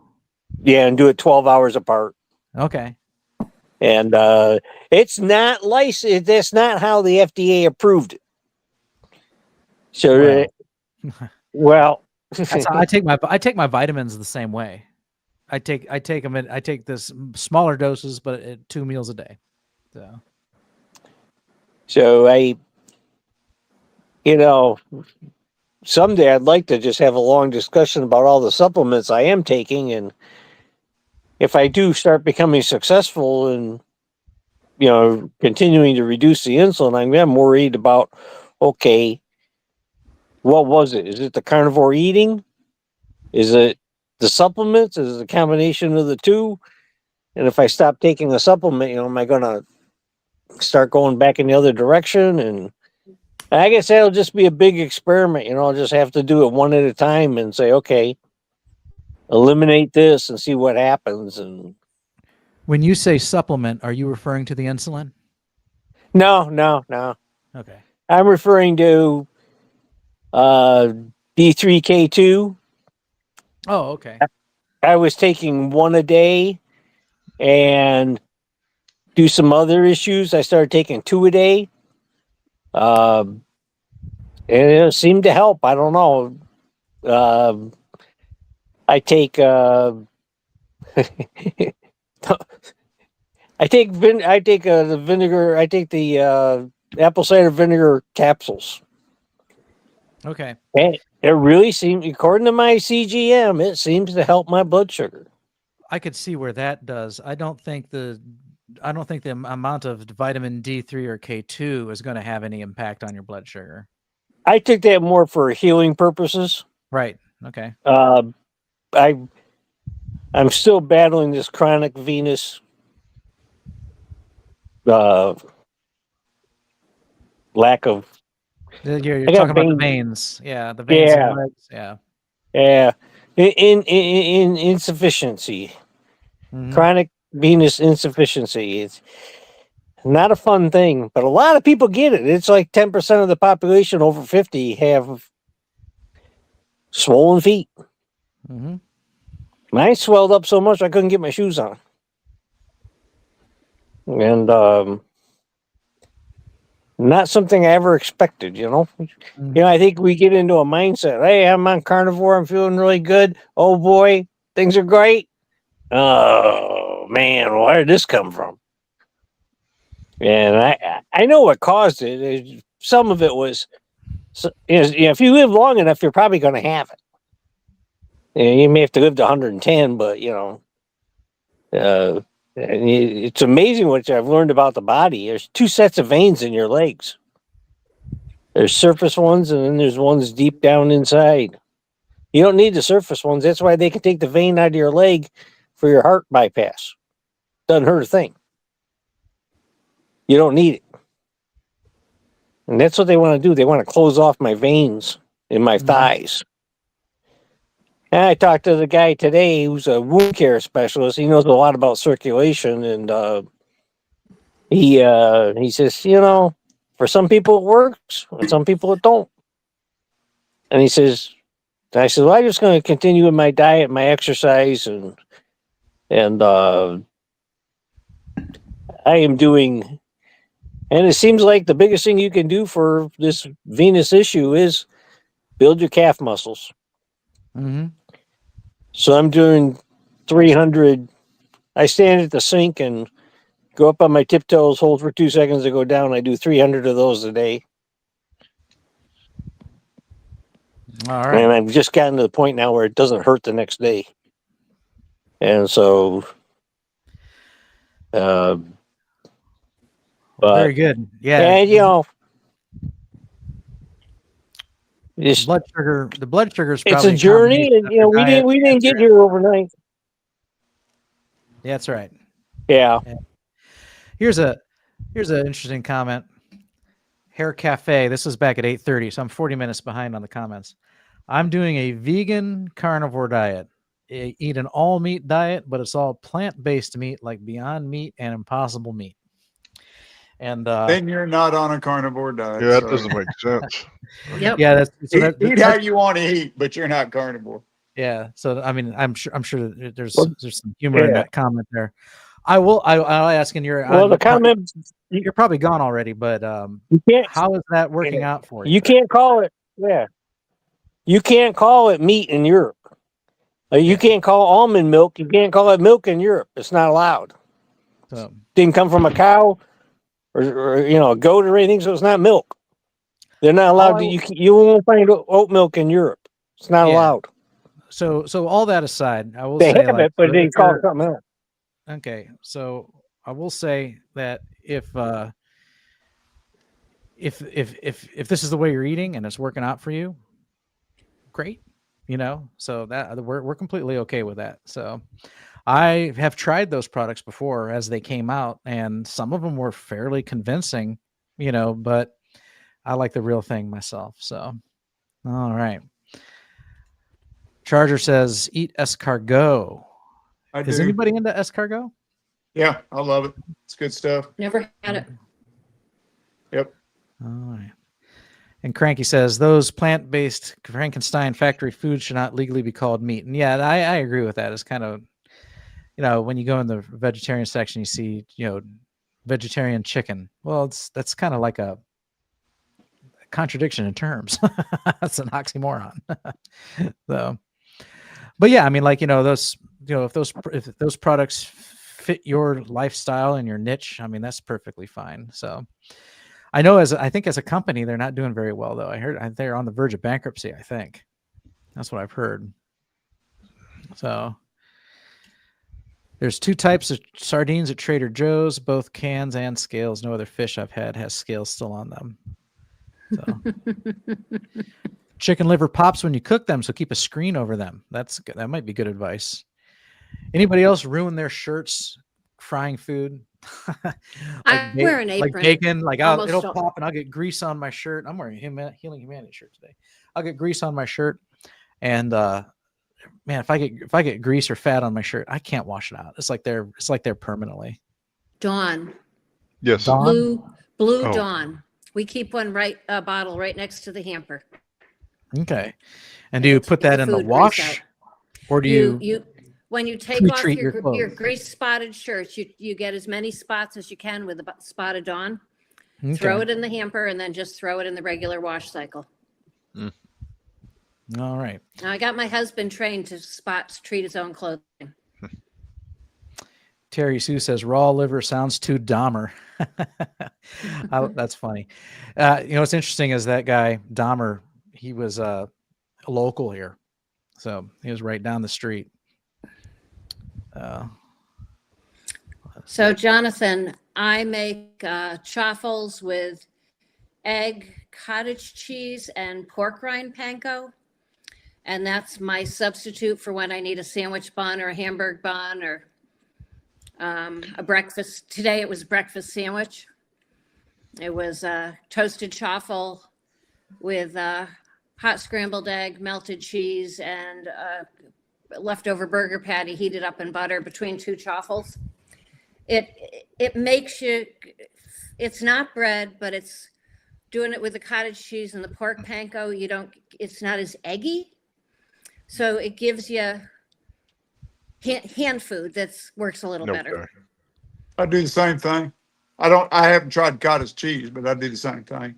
Yeah. Now I tried a whole bunch of recipes because I like to make a huge batch at once. In the winter, my husband and I ski a couple times a week, so I'll use it for ski lunches at the mountains. And I'll stand at the waffle iron doing other tasks for about an hour, making a batch with 1 to 2 dozen eggs. And I found awesome. that combination. I just tried different recipes and then came up with a cottage cheese pork panko. Right. So my basic recipe is a dozen eggs, a half a pound of double fat cottage cheese, and a half a jar of Pork King pork crumbs. I just didn't know if that's awesome with the cottage cheese. I was just worried about the carbs. And like I said, I didn't want to get off of carnivore, so I don't know how much cottage cheese in. I've really never been a huge fan of cottage cheese, but at this point, I'm desperate for some bread. Well, Yeah, no. I've made mine with just eggs and pork rind panko Pork rinds. I've done Okay. that with too. no cheese in it, because in the beginning, now I eat a lot more dairy now than I did in the beginning, simply because it helps me maintain my weight, Yeah. because I'm down as low as I intend to go. And if I'm not careful, I tend to lose weight. So, but in the beginning, dairy would cause me to gain or stall out, and so I quit. I'd go months without taking any dairy. So that's why I quit using cheese in my chaffles, and I started using the term poffles, because they were just pork rind panko and eggs. And my little waffle iron near as bad as when I use the cheese in them. But anyways, that is very low carb. But you got to be careful about your pork rinds. You got to do your research and make sure that they are actually fried in their own lard Yep. and not fried in seed oils. Now, the ones we have down here that I use are Max, MAC''S, and I know for a fact that they're fried in their own lard. So those are the ones I use. And I want to address what you said earlier about your sodium intake. Uh, you'll find, and you can do your research on this, but you'll find that when you're eating a carnivore diet, you flush out a lot of sodium. That's why so many of us take electrolytes. Now, me, I have to be careful with electrolytes. I will salt my water. But as far as taking Element or something like that, I keep it for when I'm going to be working outside in the heat all day. I'll use it, but I don't take it all the time, because my potassium levels will get too high if I'm taking it. And I have a heart condition, and so potassium will stop a heart. So I have to be careful of that. But you'll find that sodium is not as a big a deal when you are eating an all meat diet, because you will flush it out. So, monitor it, but I don't think you'll have any. Okay. Oh, I think we lost him. Yeah. You Yeah. got So Jeff was making a good point about, without carbohydrates, we do lose a lot of minerals, sodium, potassium, and magnesium. I So see. as far as dietary intake of sodium, typically you need to do that on a carnivore diet, because you don't have the carbohydrates to hold on to those minerals. And that's why a lot of us will talk about using electrolyte powders, so that we get that blend. Okay. It's just, And Aaron, you said something about cow tongue. The way I've always done it, I'd butterfly it out. mm-hmm. Don't cook it. Don't bake it or cook it on high heat. You want to do it on low temperature. I would do it for probably 15 minutes, depending on thickness of the tongue, like cow tongue. But butterfly it out. Put a half stick of butter in the center of it, and let it just saturate the tongue, and it makes it to where it's moist and it's not really chewy. Now, if you cook it on a high heat, then you're going to have a problem. Then it's going to be tough. It's going to taste like tongue. Now, do But you remove the outer skin on the tongue? I didn't. I never had, because when I put a big stick of butter or half a stick of butter on it, I really didn't. It was a little chewy, but Mm-hmm. that never bothered me in the slightest. I mean, you Mm-hmm. could, if you wanted to just cut a little corner of it after you fillet it, butterfly it out, and you can actually rip it right off. But Mm. for me, I never had a problem with it. I love liver. I love anchovies. I was just worried, like I said, after I seen the cans in there of the sodium, like, oh crap. And one other note, Bob, they said I had CKD 5 years ago, because Mhm. my levels were under 80. you know, like filtration, or for my cystatin C. Right. But at the same time, I was muscular. I was working out too, so it very well could have been a acute injury. I don't know. I've had 5 doctors look at me, and they're baffled. They don't know what's going on with me. And then, in fact, they referred me to the Mayo Clinic, and said they would even go as far. You know, I mean, I could go to either Cleveland or the Mayo and have them, you know, poke and prod me and everything else. And I don't want that. If I'm feeling better on keto or carnivore, that's exactly what I'm going to keep on doing. And like I said, and you were a big inspiration because I knew that you had CKD stage 4. I'm trying to find answers. I've probably researched so many different papers and stuff. And uh, I was like, man, this is where I'm at. This is what makes me feel better. So, but as you were, Bob. Yeah, I was just so I'm starring some comments here, and there's a pest in the chat, so I just had to take care of that. So, Okay. So, yeah, so that's interesting. My cystatin C, it's cool that you've had a doctor check that. My cystatin, I have to cystatin C is one of the markers that I rely on because my creatinine runs high, which brings my EGFR low, and that's what freaks my PCP out. But you can also get that. You can get a calculated EGFR using a cystatin C. Now my cystatin C has improved. So my cystatin C has been as low as 17, and it's gone up to 24. You know, my EGFR Okay. via cystatin C I see. was 17. So the actual cystatin C is like, I think it was at one point when it was 17, I think it was 3.5, and now it's like 2.5, and that gives me a calculation of 24. So I've seen my EGFR. If I use cystatin C to calculate EGFR, I've seen an improvement. But if I use creatinine to calculate EGFR, it looks like I'm declining. But that's a false flag, because the reason my creatinine goes up is because I eat all this protein. So, which you probably already know, you know. So, yes, Aaron, were you going to say something? oh, so I just grabbed the cottage cheese, and the amount of cottage cheese that I add per dozen eggs is a total of 6 grams of carbohydrates. So, and then I use the Pork King crumbs, and they are fried, and they're in tallow or lard. They're, you know, pork fat anyway. And so if you think about that, you're getting more than a dozen chaffles. So you're getting less than 1 gram of carbohydrate per. I see. Add the additional, you know, little bit of carbohydrate that you get from the eggs, which is also, you know, less than 1 gram too. So you're still staying close to 0 carb. But, you know, if you're concerned about weight loss like Jeff and like my husband, adding the dairy is definitely helpful. Now, I'd like to lose another 5 or 10, but I've been stuck at the same weight for the whole 3 years I've been carnivore.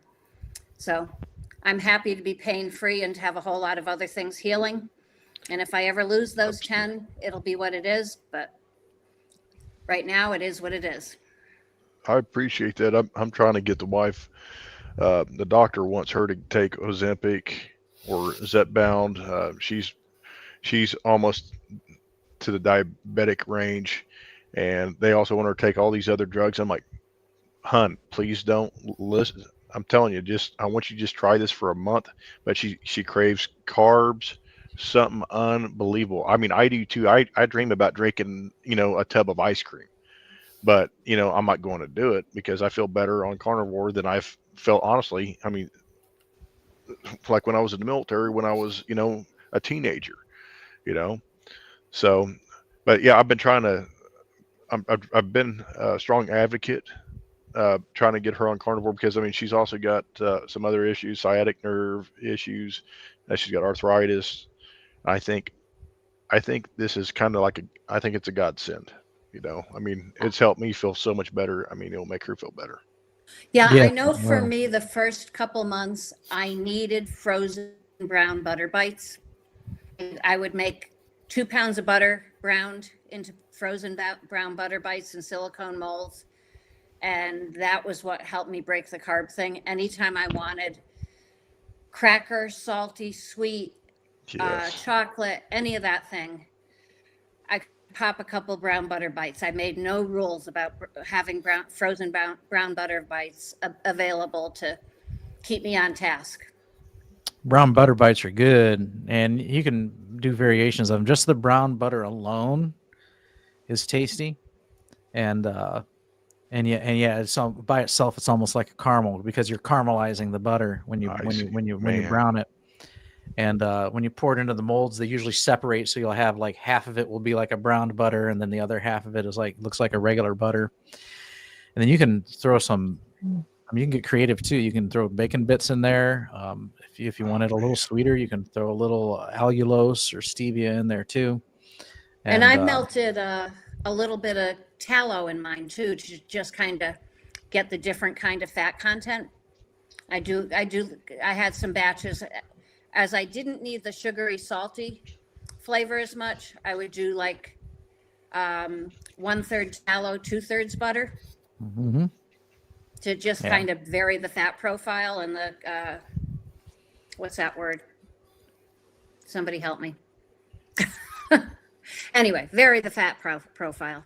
Yeah, I'm kind of divided here. So Cranky, chat pests help your engagement statistics. So the reason I silenced him was because he got to the point where he's copying and pasting the same thing over and over again and polluting the chat. So, you know, if he had anything original to say, great. In fact, we're going to bring some of his comments up here on the screen here and talk about them because that makes for good content. It certainly does. But I was just going through it and I'm seeing him copy and paste the same comments over and over again, and we just don't need that. So that's why I had to put him in timeout. So, and so yeah, that's why I got rid of him.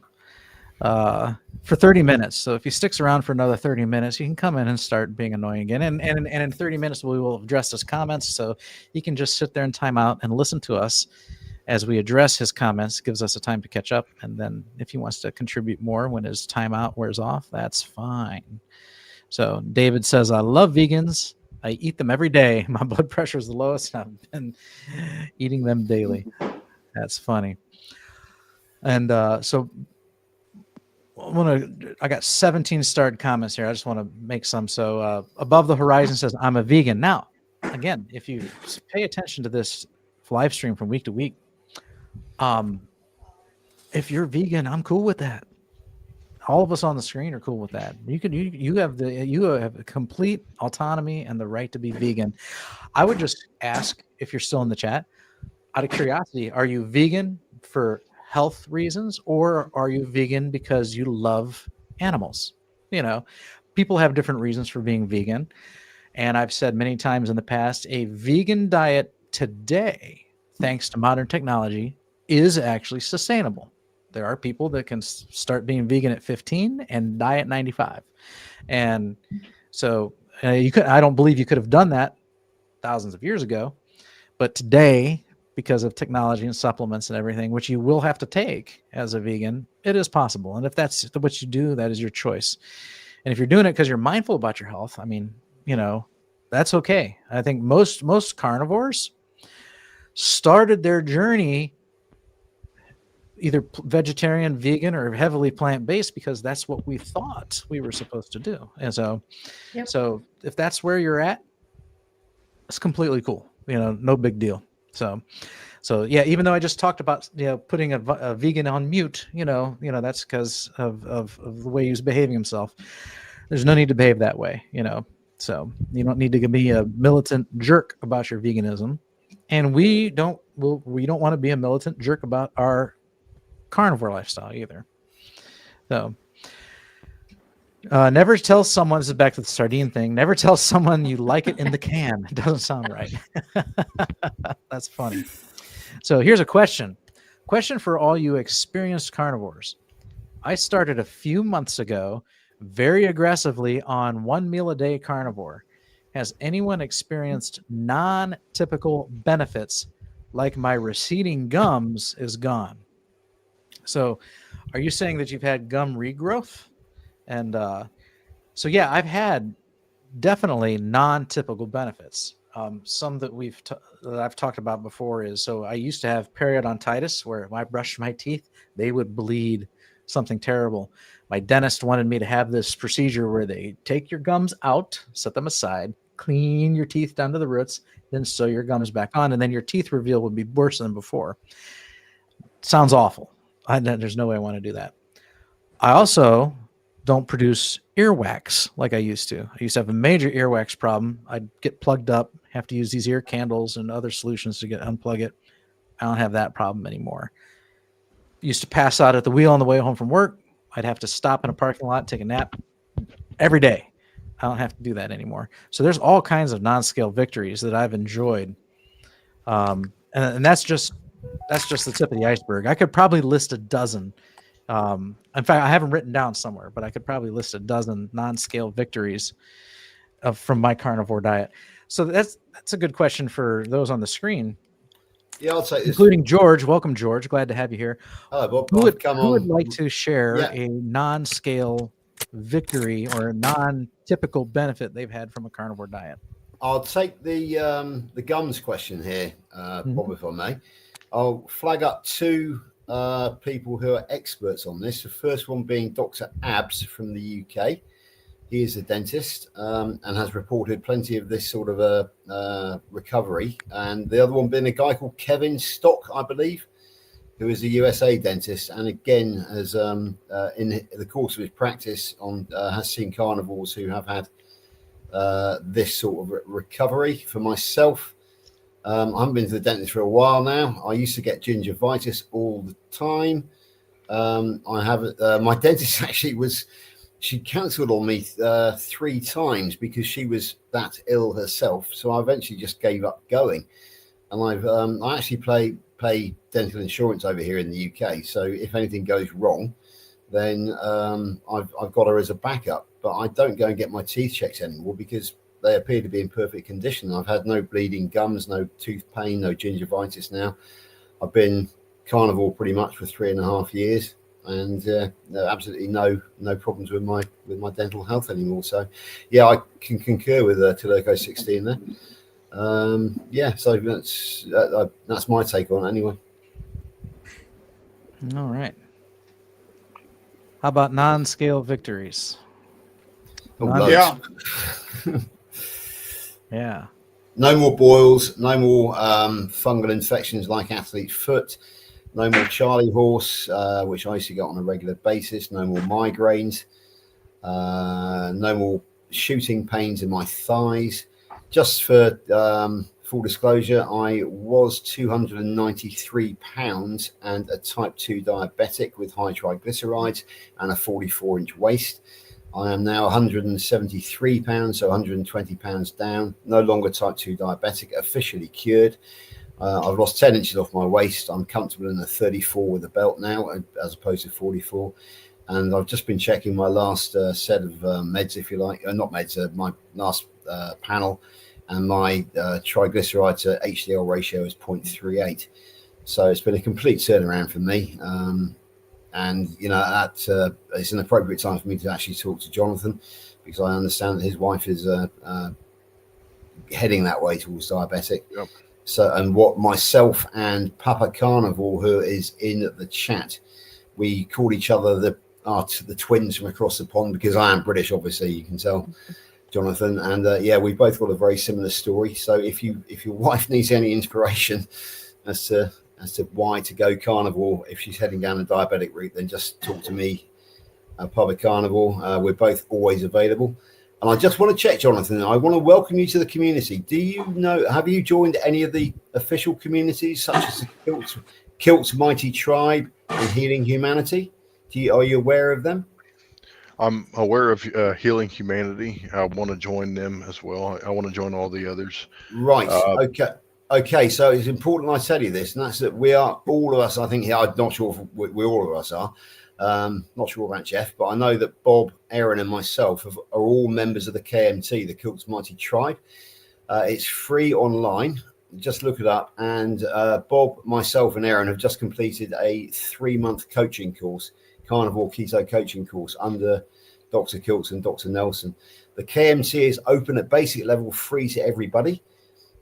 Join us at 6 a.m., I believe, Eastern Standard Time every day. Dr. Kilts holds, if you like, open house with Dr. Nelson and his wonderful PR girl, Alia Wells, who is an amazing girl. If you haven't found us yet, come and find us, because you will get so much information for free, and also so much fun as well for free, because Dr. Kilts and Dr. Nelson and Alia have an amazing sense of humor. healinghumanity.life. You can join that for $30 a month, and that's under the auspices of Kerry Mann, who is a wonderful guy.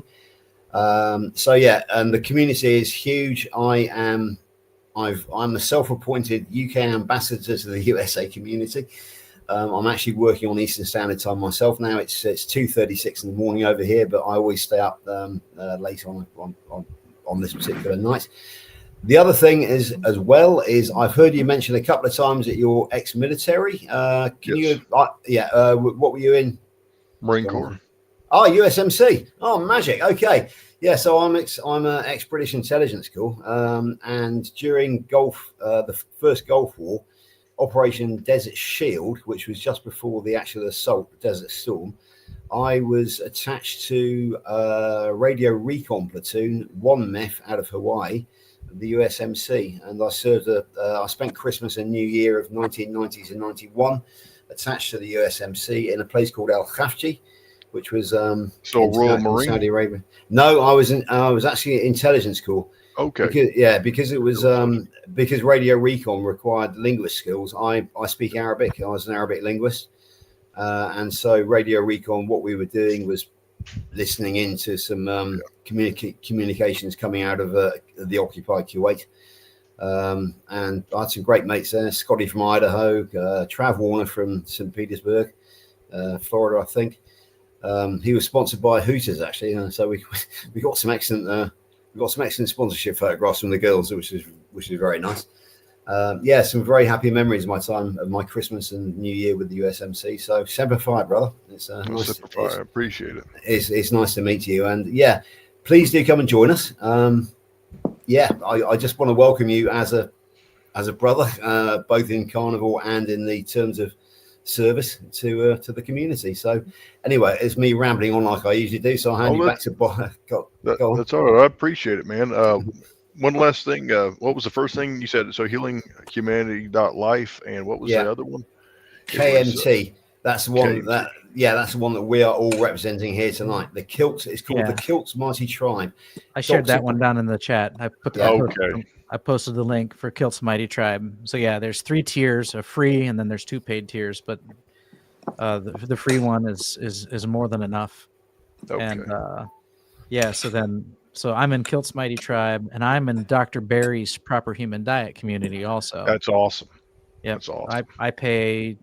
I'm grandfathered in at $20 a month for his as a plus subscriber, so I can actually talk to him face to face over Zoom 1 day a week, which I have done before. Yeah, exactly. I'm not a member of the PhD.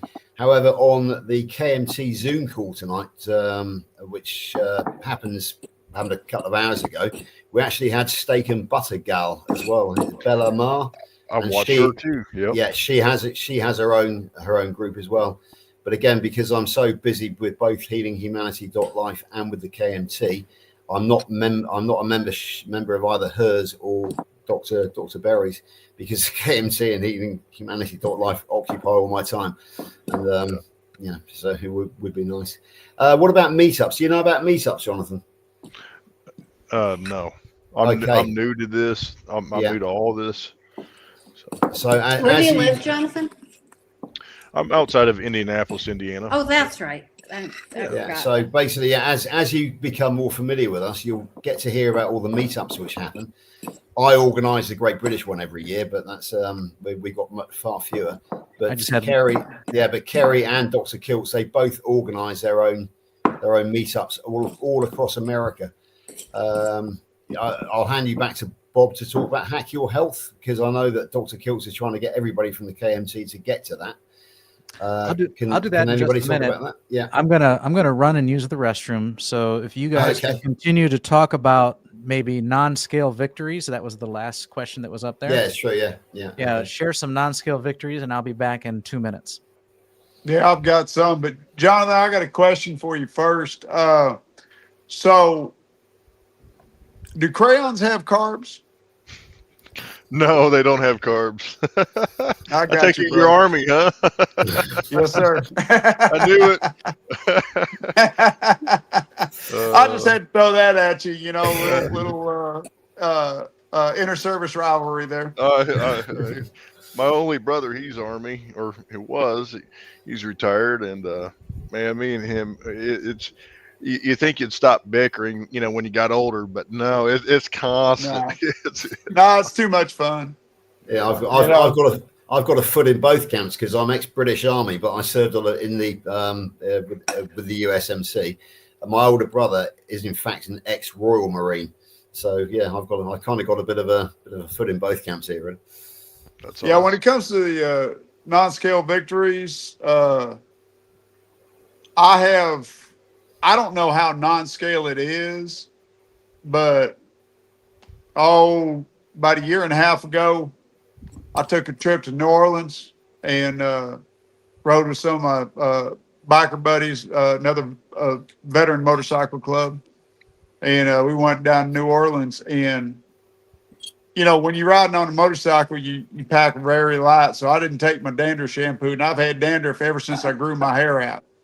And I got to noticing after a week of being down there, I didn't have any flaking. I didn't have any dandruff. My dandruff was gone. And it made sense to me once I figured it out that I no longer had dandruff after being carnivore for, at that time, about 8 months, I guess. But it makes sense because what is dandruff but a skin issue? Skin issues are caused by I forget the name of it. But anyways, autoimmune. It's an autoimmune condition. Well, carnivore cures or heals autoimmune conditions. So it made sense that my dandruff went away. So it's been pretty cool. So I don't use dandruff shampoo anymore. In fact, I don't use any shampoo anymore. Just a little soap once in a while. So that was my big scale, my big thing that seemed to be kind of off the charts. And another one is a lot of people talk about how inflammation has gone away. And for me, one of the big ones was I've been retired now for 5 years, but for at least 5 years before I retired, I couldn't make a fist. My hand, that was all I could do with my hands. I was mechanic for 41 years and my hands were shot and I couldn't make a fist anymore. I was having a hard time holding my tools. I was having to get creative on how I held my tools. And within, my gosh, I don't know, 30, 60 days or so of carnivore, I could start making a fist again. You know, they're still stiff. Now I've been carnivore for over 2 years now. Now my knuckles are stiff. I've got damage in there, but I can close my fists again. And, you know, that's another one I don't hear a lot of people talking about. But my big one was the main reason why I went carnivore is totally reversing my atrial fibrillation. I no longer have atrial fibrillation. I no longer have sleep apnea, you know, and I'm not even going to talk about the weight loss. That's just a natural thing. But yeah, those are my victories right there. Those are some nice victories. Yeah, they are. Absolutely. Yeah, if I can just say about not mine, but Stephen Lashbrook. Lash, he is a member of the KMT as well. He has also just done the coaching course with myself, Bob and Erin. Uh-oh. Was suicide You froze up, George. Yeah. I don't know if you can see me. So Yeah, I have a okay. few non-scale victories. Yeah, no, am I still frozen? Oh, No, you you're just talking. thought out. Okay. So keep going. Yeah. Yeah, I was going to say, look up, Lash had 90% psoriasis covering his body most of his life, was suicidally depressed, went carnivore, and is now totally psoriasis clear and is living his life again. He's a very good friend of ours, always in the KMT Zoom calls, usually working out when I have the top on, but everybody has a laugh about that. So yeah, that's another great story. It's just an amazing story. He's got all the photographs, before photographs, when his skin was just a mess of scales, and now he's. I think it's probably one of the reasons why he always exercises without his top on, because he's very proud of the fact that he has no more psoriasis. So that's an amazing story. There's just so many out there. There really are. Yeah. Well, speaking of non-scale victories, head over to Dave Mack's channel. He's got tons of them, thousands of them, interviews. You can hear all kinds of them. Aaron, what was the non-scale victories you were going to talk about? Well, the thing that brought me to carnivore was tendon injuries that weren't healing, and they healed. Additionally, I had POTS, postural orthostatic tachycardia. So every time I moved from floor to bed to chair to stand, my legs would buckle. I'd start to black out. I don't do that anymore. So I was walking with Canadian crutches or trekking poles for balance and stability because my body was unreliable.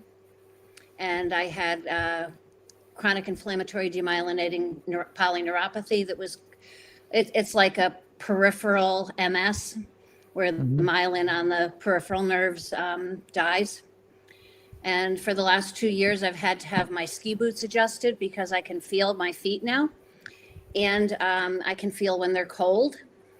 And yeah, it's really amazing to learn how to use your feet and foot muscles again after you've had neuropathy. I tend to wear a lot of barefoot style shoes and shearling lined boots in the winter, so I get a lot more feedback to my feet because I'm very aware of them now in a good way. I also had a lot of arthritis that is gone. I have Ehlers-Danlos syndrome, which is a connective tissue disorder, and that can give you a lot of arthritis and joint dislocation and whatnot. And I can still tell the weather with my hands, but the rest of my body is in really, really good shape. And I've gotten so that I work out regularly and really enjoy life a lot. Awesome. Prior to carnivore, I had fatty liver, PCOS, and I was on the edge of type 2. But I had gone keto and GAPS prior to that and gotten those in order, but I still hadn't addressed the POTS and demyelinating neuropathy. Oh, and the other big one that I've shared on the interviews is PTSD flashbacks going away. Nice. Used to wake my husband screaming with nightmares and be hypervigilant and had a lot more anxiety, and that's really extinguished. And when it shows up, it's very, very minor and easy to reboot myself out of it. So I have a service dog, and he's kind of without a job most of the time these days.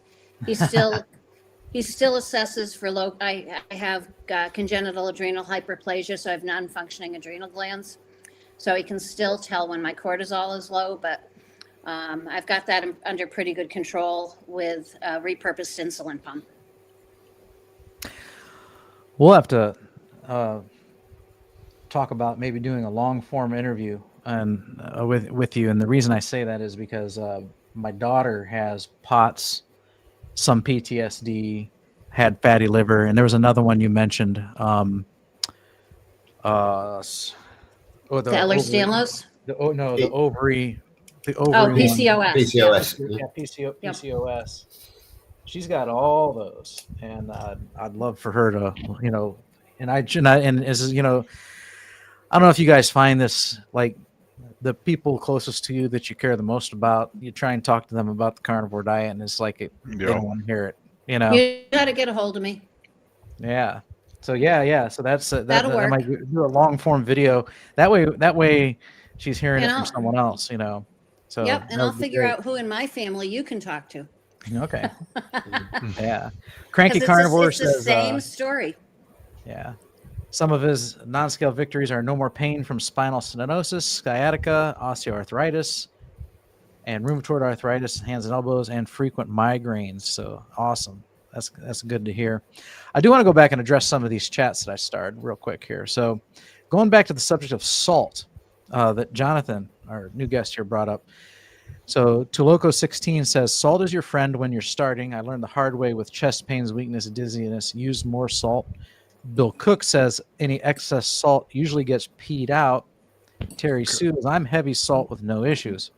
So, and yeah, so again, that's kind of where, like, you know, the medical mainstream tells you if you have CKD, you want to keep the sodium low. Now, since I don't eat standard American diet anymore, you know, going out for fast food and dining out at restaurants all the time, I salt liberally now because I know my sodium intake has plummeted, you know, so the amount that I salt at home is, and the sodium I get that way is probably nothing in comparison to what I used to eat, eating fast food, convenience store food, junk food, processed food all the time. So I really don't worry about my sodium or my salt. I would take, the other thing too is you can go get a renal panel or an electrolyte panel, and you can check your sodium, your potassium, your magnesium, your phosphorus, and all those things, and see where they are. And if anything's kind of out of whack, you know, if things are low, that'll tell you what you need. Usually you'll have symptoms if some things are too low. If potassium and magnesium or salt's low, usually you can tell. And that'll also tell you if things are too high, you know. So that's just some advice I would give there. Electrolytes, I don't even take them anymore. I take a 60 milligram or microgram magnesium complex pill at dinner, and I salt the taste. That's the extent of my electrolytes. I don't take any potassium because my potassium is high because of my kidneys, you know, and I'm doing pretty good. And if I forget to take that magnesium pill, I don't suffer the consequences at all. I will if I eat a dinner and I don't have this and I don't salt it. I might feel a little crampy the next day or at night, but usually it's not a problem either. I'm not very dependent on electrolytes, but I was in the beginning. But I think over time your body adjusts, and your kidneys are supposed to regulate all that anyway. Yeah. So some good comments there on the salt. If I can just jump in on the salt thing, Bob. Sure. Yeah, back along, I was suffering leg cramps at night. I did flirt with the idea of taking magnesium supplements, but instead what I did was I trebled the amount of salt that I was putting on my steaks, and the leg cramps just have not returned. So now I absolutely cover my steak in salt, so that it looks almost like it's been snowed on. And that is, that is basically, it's either a pink Himalayan salt or a sea salt that I use. I use the grinder, so it's in crystal form. And ever since I've covered it in, I've just done a Facebook actually on it. Ever since I've covered my steaks in salt, and then I put some eggs on top, maybe put some more salt on. So I eat far too much salt as far as the medical industry is concerned. But I'm just reviewing my last stuff from the doctors. Absolutely perfect, apart from slightly raised urea. But apart from that, and all the cramps have gone now. And because as we know, night cramps are horrible. They really are. But they've gone. So another non-scale victory, I suppose. Yeah. What kind of salt you holding there, Aaron? It's Redmond's, but the purpose is this is a Redmond's camping container. And, you know, it's small. You can fit it in your pocket or purse or glove box. So I've found that I really don't like restaurant salt anymore. I've become a salt snob. So use these little camping containers with the little lids. Yeah. Yeah, And I'll take use it with me. restaurant. If I go out to eat, I'll use restaurant salt because that's the only time I'm eating restaurant salt. And it's like once every week or two tops. So I just use don't like pink the way it Himalayan at home. tastes. Yeah. I use pink Himalayan at home or Malden salt. I like the Malden sea salt. So now, what do you guys eat for snacks? Like I've been destroying these pork rinds. Okay, I get these pork rinds from Roll King. Is where we have a Roll King, where I go over to the Tractor Supply. That's where I get my pork rinds, and I'm checking the backs. I'm reading the backs. It's been made sure it's in pork lard. Make sure it's good to go, just like you said, Geoff. And I'm like, but I'm smashing them. I'm like, man, I had 5 or 6 eggs. I've had a steak, and I'm like, but I want to, if the family's watching a movie or something, I'm like, they're enjoying their popcorn. I'm like, man. And actually, no, I'm down a bag of pork rinds just by myself. I'm like, gee whiz.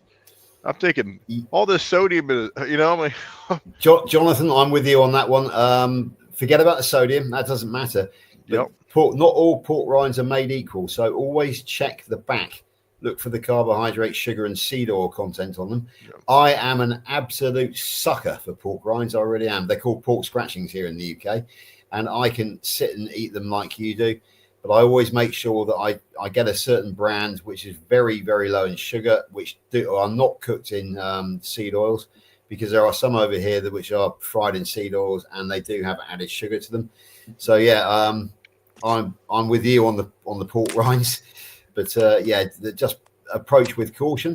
The other thing is, my wife cooks off bacon for me. What we do is we get the rasher and we roll it into a roll. And then she air fries it, so it's a single bite-sized piece. You haven't got to sort of chew your way through the rasher. So that is a bite-sized mouthful with each rasher, which is very good. And then I also do use sometimes chorizo and salami, the deli meats, which are processed. They're not brilliant, but as junk food, they're a lot better than your Lay's potato chips or anything like that. And what Dr. Kilt says is all about significance and a significant amount and frequency of. So yeah, and also hard-boiled eggs as well. They're a great snack. They really are a great snack.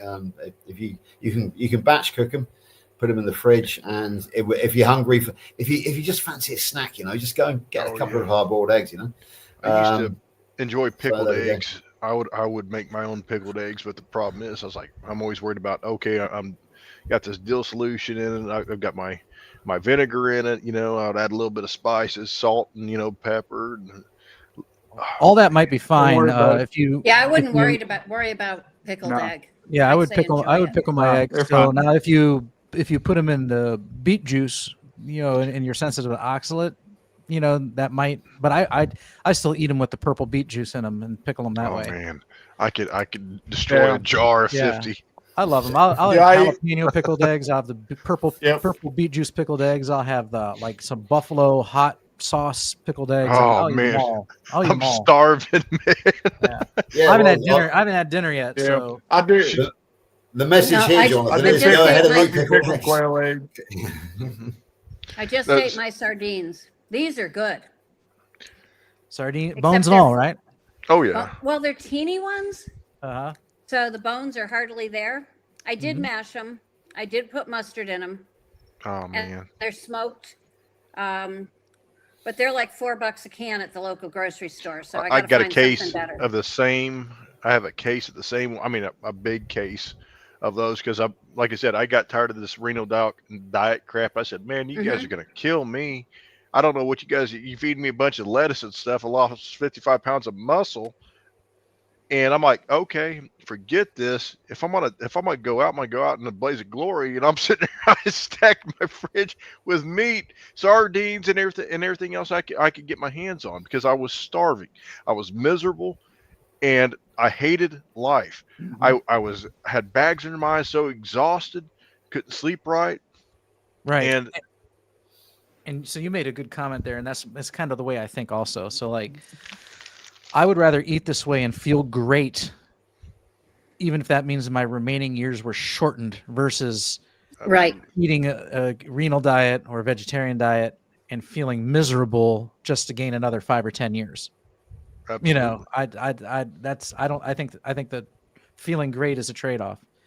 Feeling great and looking great. The other thing too is everyone who adopts carnivore ends up looking better in their complexion and everything too. And vegans, when they get into their upper ages, they look like they've been smokers all their lives, you know. So, you know, Yeah, real thin and frail.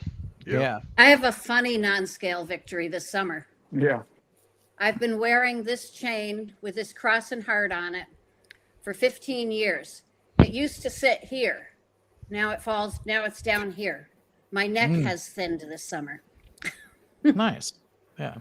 The You chain mentioned didn't snack. stretch out. You mentioned snacks, so there's There's jerky. yeah, so I'm a beef jerky fan. So this is at Sam's Club. This one on the far left and bread, that's grass-fed beef, really clean. This second to the last on the right, I just got some of that. That's pretty good. And the one all the way on the right, the Tillamook Zero Sugar, that's pretty good also. I think those are none of no it is sugar in them. none of it is clean. You know, like Okay. the Tillamook is going to have it's going to be marinated in some soy, you know, Yeah. and but no brown sugar. And so for me, those are clean enough. I eat those all the time. And then my local rancher, they make some beef jerky that's really tasty. I'm willing to bet there's a little sugar in theirs. I don't know, but it's such a trivial amount that I'm not worried about it.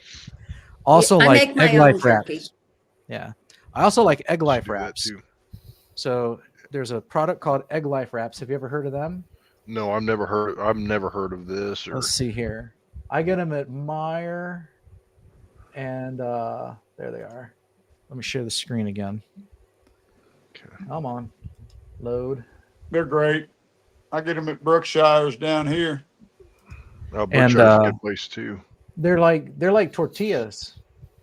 Really, Yeah. man. And so here we go. Come on. If you eat them plain, they're kind of spongy, you know. But what I do with mine is I always cook in a cast iron skillet. I'll brush them out with butter and I'll toast them in that cast iron skillet, you know, just like I would a regular tortilla. And they're pretty darn good. Make So good it's on the tacos, make good burritos. It's on the left here. So you get a crazy deal at Sam's Club. They're kind of expensive at the store. Like I think this says 16 count. So yeah, like, well, maybe not. Like an 8-pack is like, you know, $5.99 or $6.99 at the regular Meijer. And but they're just like tortillas. So I'll throw bologna in there, a hot dog or sausages in there, you know, with a little bit of mustard. When I make tacos, I'll use taco seasoning, and you can have the egg life wrap with taco meat and cheese, and then if you're the type that wants to add a little non-carnivore stuff like a little salsa or something, that's sour cream. Sour cream is carnivore, so you can do meat, cheese, sour cream on an egg life wrap, and it's all carnivore, save for maybe the spices you season your meat with, you know.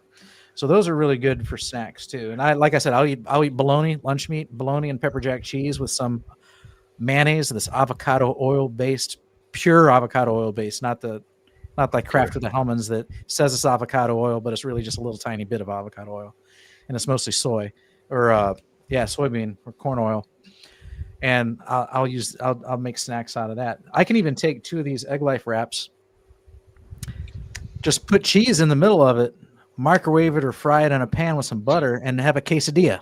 Oh, dude, that's awesome. Cheese-filled quesadilla, and it's pure carnivore. You know, all that egg life. The egg life wrap is literally egg, and maybe carrageenan or some sort of binder. I'd have to look at the ingredients again, but it's a gum, carrageenan gum.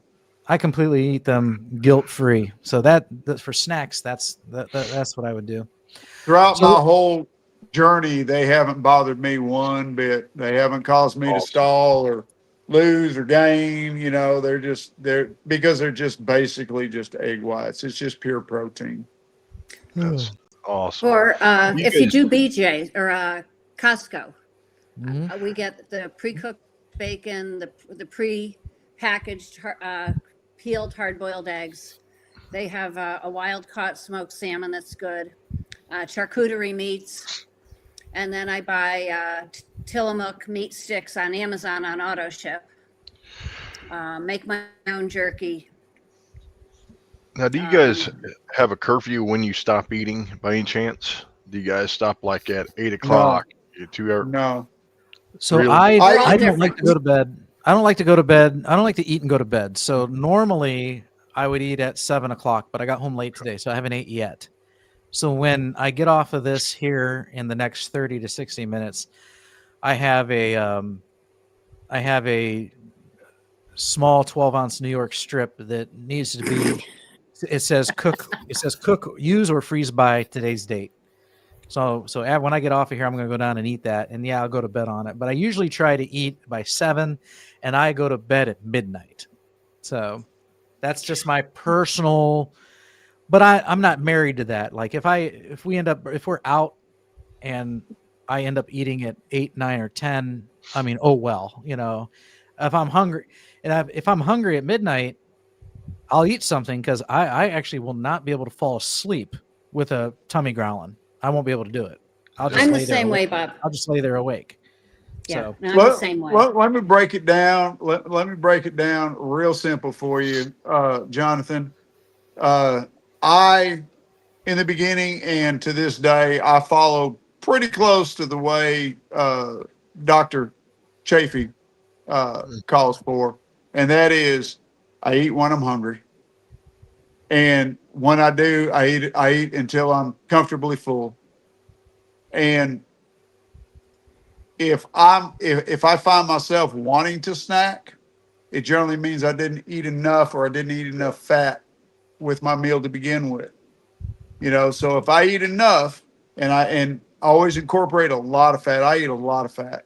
I incorporate enough, then I generally don't want to snack. Now I will have times in the evening where I don't feel like eating a second meal. And then later on, as time goes by, okay, well, I kind of get the munchies. I still don't really want a full meal, but I get the munchies. Well, I'll break out the pork rinds and maybe some sour cream or something, But for the most part, in the beginning, when I started out, when it came to snacking, I always kept a pound of bacon cooked up and in the fridge. And if I got a craving or something, I'd grab a couple of slices of cooked bacon, just eat them cold. And I'll make my own bacon. So that it's pretty hearty bacon. I cut it nice and thick. And I always kept hard-boiled eggs on hand, and got to have hot sauce on my hard-boiled eggs. So that's my little cheat that I do. Doesn't affect me none. We have here, we get chomps, which are a very clean beef stick, no sugars or anything in it. They sell them at Wally World here in Texas. So I didn't snack so much as I would get a craving once in a while, and so I would just satisfy that craving with one little thing, maybe an egg, maybe even a slice, a pat of butter, anything to quell that craving, and then I would be fine. But if you eat enough and incorporate enough fat, you shouldn't have the urge to snack. But eat when you want. Now, you will find after a time when you eat enough, you'll find that you just don't care to eat again for quite a while. It just doesn't appeal to you, because you're satiated, you're satisfied. If you eat too close to bedtime, it may bother your sleep. And if you don't sleep good, that can raise your cortisol levels, which can, cause you issues in your diet. But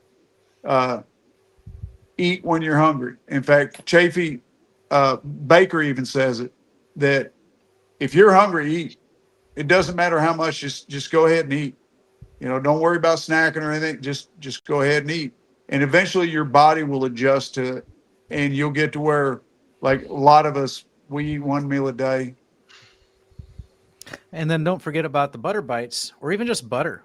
Like, if I'm trying to wait to have my first meal until noon, but it's like 10 o'clock and I'm starting to feel some hunger, I might just have a tablespoon of butter, and that'll shut my stomach up, and I can make it till noon then. So then butter, like there's butter bites, those are really good. Cheese, I like different cheese cheese sticks, pepper jack or Gouda or Havarti, so cheese is a good snack too. Yeah, that's what I got here. But I'm like, man, I'm afraid that I'm gonna end up dying from cheese overload. Overload, I'm like, gee. Yeah. Too much cheese, and then you might have some major constipation. But yeah, like Jeff was saying, that desire to snack is probably going to go away the longer you're on your carnivore diet. So you said you're just 4 weeks in. That's it. And so you're still thinking like, man, I want a bread substitute. And, we talked about chaffles, and they make the oopsie rolls that are egg based and stuff. Like Steak and Butter Gal had one where you whip an egg white and then you turn it in with the yolk and bake it, but as you continue on, I haven't had bread in so long, and I don't even want it. I don't even make chaffles anymore. I used to make buns for chaffles for my burgers. Mm-hmm. Now I'll just eat a burger with a fork and a knife. I go through phases with everything. And I won't have chaffles for a month or two in the house, and then it's like I want them. It's just like with the organ meat. I'll go through. Okay, I want everything in handheld. So then we go through. I'll make a big batch of chaffles, and then we won't have anything for a couple weeks, and then it'll be beef liver, and then it'll be chicken liver. And anyway, I'm going to say goodnight to you guys. It was nice visiting with you all. Yeah. All right, thanks for joining us, Aaron. That's a good segue. I'm going to do the same. Yeah, same here, guys. I really appreciate you guys having me on. I've learned quite a bit, and I wanted to meet every one of you guys. I mean, and I'll definitely join up with the tribe and definitely try. Kilt's Mighty Tribe is free, and then of course CarnivoreTalk.com is free. He's already on Carnivore Talk. I approved him today. Okay. Yeah. Okay. And then like I said, I don't know about any other free ones. I'm not in healinghumanity.life, but I just got some good reviews from George here. Yeah, I'm not in Steak and Butter Gal's group, but I know people that love Steak and Butter Gal's group. I'm in Dr. Barry's group, and I do enjoy that. Not so much for the community. I don't like it's not as organized as Kilt's tribe, but I like having that access to ask Dr. Barry a question, because Dr. Barry is major knowledgeable, So I do like that. All right, very good. Well, if you're out of here, I'm gonna go through these starred questions. Right, I'm gone. Y'all be good. I'm hanging on, so there you go. All right. Good night, Jeff. All right. So we had our vegan friend. Oh, Levi, yeah. I saw him in the chat before I came on. So this was one of the comments he kept copying and pasting. Cardiovascular disease kills 33% of humans. However, only a whole food plant-based diet has proven to reverse this with 99.4 success. So according to this journal, apparently. So reverse cardiovascular disease. Yeah, I mean, he kept on quoting things that I've never heard of or seen. It's this thing about people keep on referring back as if there are some sort of authority on something, but as Bart Kay says, according to whom, based upon what? Right. Nobody's ever got an answer to that. So yeah, and so what are we talking about reversing here? Like a CAC score generally is not reversible, and I mean, so a plant and then a plant-based diet. So I don't think the issue here is necessarily plant-based. I do think the emphasis should be on whole food. Absolutely. So if you're doing a proper plant-based diet, it will be whole food, because you can be plant-based and still eat Lucky Charms. Yeah, exactly. Twix bars, Snickers, bags of potato chips. Yeah, sure, it's all plant-based, but you're gonna die. Okay. It's the same thing with carnivore. Okay. You can, a carnivore diet, if all you eat is pork rinds and processed meats, that might not bode so well for you. So you want to eat as much whole food as possible, whether that's whole food as regeneratively raised grass-fed beef or salmon, Atlantic salmon, or poultry, whole food not processed, or whether that's plucked from the vine or the fig tree or from the earth, I think it's going to be fine. I think the emphasis there is on whole foods. Yeah, If exactly. you divorce yourself from man-made processed garbage that didn't exist in the previous 2 centuries, you're probably going to reduce your risk of heart disease incredibly. Because when has heart disease became a problem? Since the 1920s. Yeah. And what were people eating before that? Well, Exactly. a lot of it was eating meat and eggs, and fruits and vegetables. So none of this. You didn't go out there and dine on Lay's potato chips or Doritos or any of that stuff back then. So exactly. Yeah, I just want to say that we've here in my little town of Bridgewater in Somerset, we have a civic group, and we study the history of the town and locally and that sort of thing. I've got a great friend called Glennis.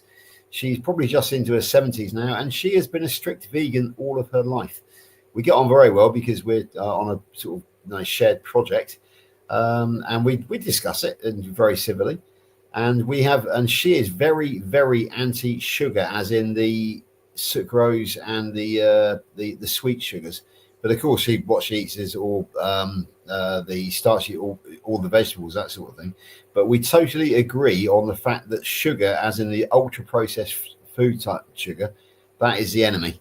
That is the enemy of good health. So even though that we are at opposite ends of the spectrum, we have found agreement that we have a common enemy, which is ultra processed food. So there is absolutely no reason at all why, just because we're carnivore or vegan, that we should absolutely be at hammering being at loggerheads with each other, because what we're trying to do is find the common enemy, and the common enemy is ultra processed foods and pharmaceuticals as well. So there we go. And then another reason I highlighted this comment is because there was an article that this happened just this last week. So I posted about it over on carnivoretalk.com. We have this world's first vegetarian bodybuilder, Verinder Singh Guman, dies of a heart attack, and he was only 41 years old. Okay. So he's got that body on a vegetarian diet, supposedly. I don't know if he took any other performance. Are steroids vegetarian? I'm not sure. So, yeah. Probably. I think most of drugs are plant-based. Yeah. But, here's someone who, if you look at him, yeah, he's healthy, and, he died of a heart attack on a vegetarian diet. I don't know when he started his vegetarian journey, and, but, what happened to his success rate? Why isn't he? How come he got cardiovascular disease? So yeah, exactly. There's always for every quote you copy and paste and throw in the chat, we can find a quote or a scenario that explains the exact opposite. Go on, Bob. You must know who is responsible for this. I think it was Mark Twain. There are lies, damn lies, and statistics. So I always get suspicious when X-ray statistics into the equation. Yeah, it was Twain, wasn't it? Lies, damn lies, and statistics. I think. Yeah. I'm pretty sure. Lambs asked a question: what are blood results compared to the way we are feeling? Aren't we overdoing the testing? Maybe. And so I think how you're feeling should carry a lot of weight. Blood results depends. Okay. Like, for instance, I would not know that I had chronic kidney disease if it wasn't for a blood result, and knowing that information caused me to make changes in my life. Okay. To stop the degradation of my kidneys. Had I not gotten a blood result, I would have felt fine up until the day I woke up sick because my kidneys were failing. So there are some benefits to blood results. Now, there's certain markers that doctors care about that obviously we don't. Like LDL could be trivial. If you could have high LDL, 0 CAC score, no plaque in your arteries, everything tests great, then so what? That LDL by itself means nothing, But if you eat a standard American diet and you've got plaque buildup, you've already had maybe a heart attack, and then you've got high LDL, then you might want to do something to address it. So lifestyle changes, of course, would be the more proactive and more beneficial approach than taking a statin. So, that there is some benefit to blood work. So we don't want to just say that blood work doesn't matter, because it could be useful for tipping you off that something's wrong that you don't know yet because you're not experiencing any symptoms. So, and then we go back to our favorite guest. The digestive system of all hominids and primates species, including Homo sapiens, are frugivorous, according to Dr. Alan Walker, who's probably someone who promotes a plant-based diet. No, I looked him up actually because I wasn't on at the time, and he was a paleontologist, and he is the late Dr. Alan Walker from Johns Hopkins University. But I didn't really have a time to do a deep dive into him. But again, on what evidence? What evidence is there in that statement? There isn't any. You would have to go and you would have to really go and dig deep into it. It's just sound bites, isn't it? Yeah?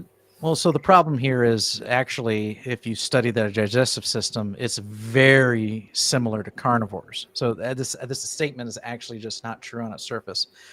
Now, are there, some aspects of it that are very similar to frugivorous animals? Yes, we are well adapted to eat both plants and animals. Okay. Yeah. Humans have a preferential need for meat and animal products, but we are also well adapted to eat plants and fruits. If you believe in evolution, okay, then humans would have evolved from a frugivorous primate millions of years ago. So to see a similarity there would be no duh. Okay. But like the next comment I highlighted here, this is true. If humans were frugivores, we would not have a stomach pH of scavengers. That's a good point. The stomach pH of humans is just like that of vultures. It's even stronger than that of like a lion or a typical carnivore. And so that doesn't mean that, the human can not just eat meat, but the human could eat pre-should rotting meat too, because again, if you believe in the evolution story, that's where humans started by, a lion or another carnivore would kill an animal, eat most of the meat, and then leave the carcass. And then the humans would come, scavenge the rest of it, break the bones open, get the marrow, stuff like that. And that's why over time their stomach pH became equipped to handle that kind of that kind of ick, actually, because it's kind of gross if you think about it. And Bob, I want to go back to the last comment because there's a contradiction of terms in there. Can I just point it out? Sure. Right. The digestive system of all hominids and primate species. Now, primate species include gorillas, who are in fact hindgut. They have a very long. Help me out here. Is it a cecum? It's a cecum. Yes, they have a super long cecum. So we are not. That is a contradiction in terms straight away, because all hominids and primate species, we're not the same. We are, gorillas are a hindgut fermenter, and we are not. We are carnivore. So it's not. Again, that's a sweeping statement, which is utterly meaningless. It really is. So come on, get your facts right. And with chimpanzees as well. I mean, everybody thinks of chimpanzees as being cuddly, banana eating, tea drinking. Zoo attractions. They are in fact very effective pack hunters of colobus monkeys, and that is their preferred diet. Yeah, it's true. They are omnivore as well. But when a chimpanzee laughs or smiles, take a look at those canines. They are seriously damaging things. So yeah. There is no such thing as all hominids and primate species being the same. We're not different. We are very, very different. And to add to that, okay, so like you have the example of the gorilla, who is completely a herbivore, and you can tell by its long cecum designed to break down fibrous plants, and which they break down, those fibers break down and by the bacteria, which in turn produces fatty acids. So the goal is the same. The goal is to get fatty acids into your body as a nutrition. But the comment also is not true. You said all hominids and primate species. That's not true. I believe it's called tarsiers are a all carnivore primate, and also chimpanzees are voracious meat eaters. Colobus monkeys. Don't be a colobus monkey around a chimpanzee, that's for sure. Yep. So this statement alone on its own is just completely inaccurate, because there are plenty of meat eating primates out there. Some that eat more than others, but there are some that eat a lot, and there are some that eat exclusive meat. So, and the chimpanzee is one that eats a voracious amount of meat, and that's the one that, if you believe in evolution, we're the closest related to. So is it any surprise then if that's the thinking you subscribe to, that we would also be meat eaters as well? So this statement is just false. Yeah. Sorry, but it is what it is. Moving on to a different subject, Levi. Oh wait, did I hide the wrong one? Here we go. On that one, yeah. All right. Tuloco16 asks, question about regularity. I've noticed that everything I intake is getting fully absorbed in my digestive system. This past week and counting, have 3 chickens in me and still no bowel movements. So yes, that is true. In fact, this relates to the previous comment because this shows that we are carnivores. You eat meat, almost every bit of that gets absorbed by the body and put to use. The fat, the protein, there's no waste or hardly any waste. And that's why you haven't had a bowel movement even after eating 3 chickens. So you can also take someone who has, say, a colostomy bag. Okay.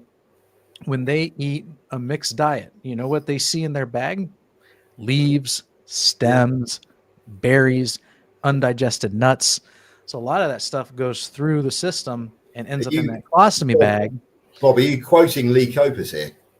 I'm quoting him and other examples as well. Yeah, because Lee is a personal friend of mine, obviously being in the UK. Yep. And I've learned from his story that basically all he sees now in his colostomy bag, now he is 100% carnivore, is a clear, odorless liquid.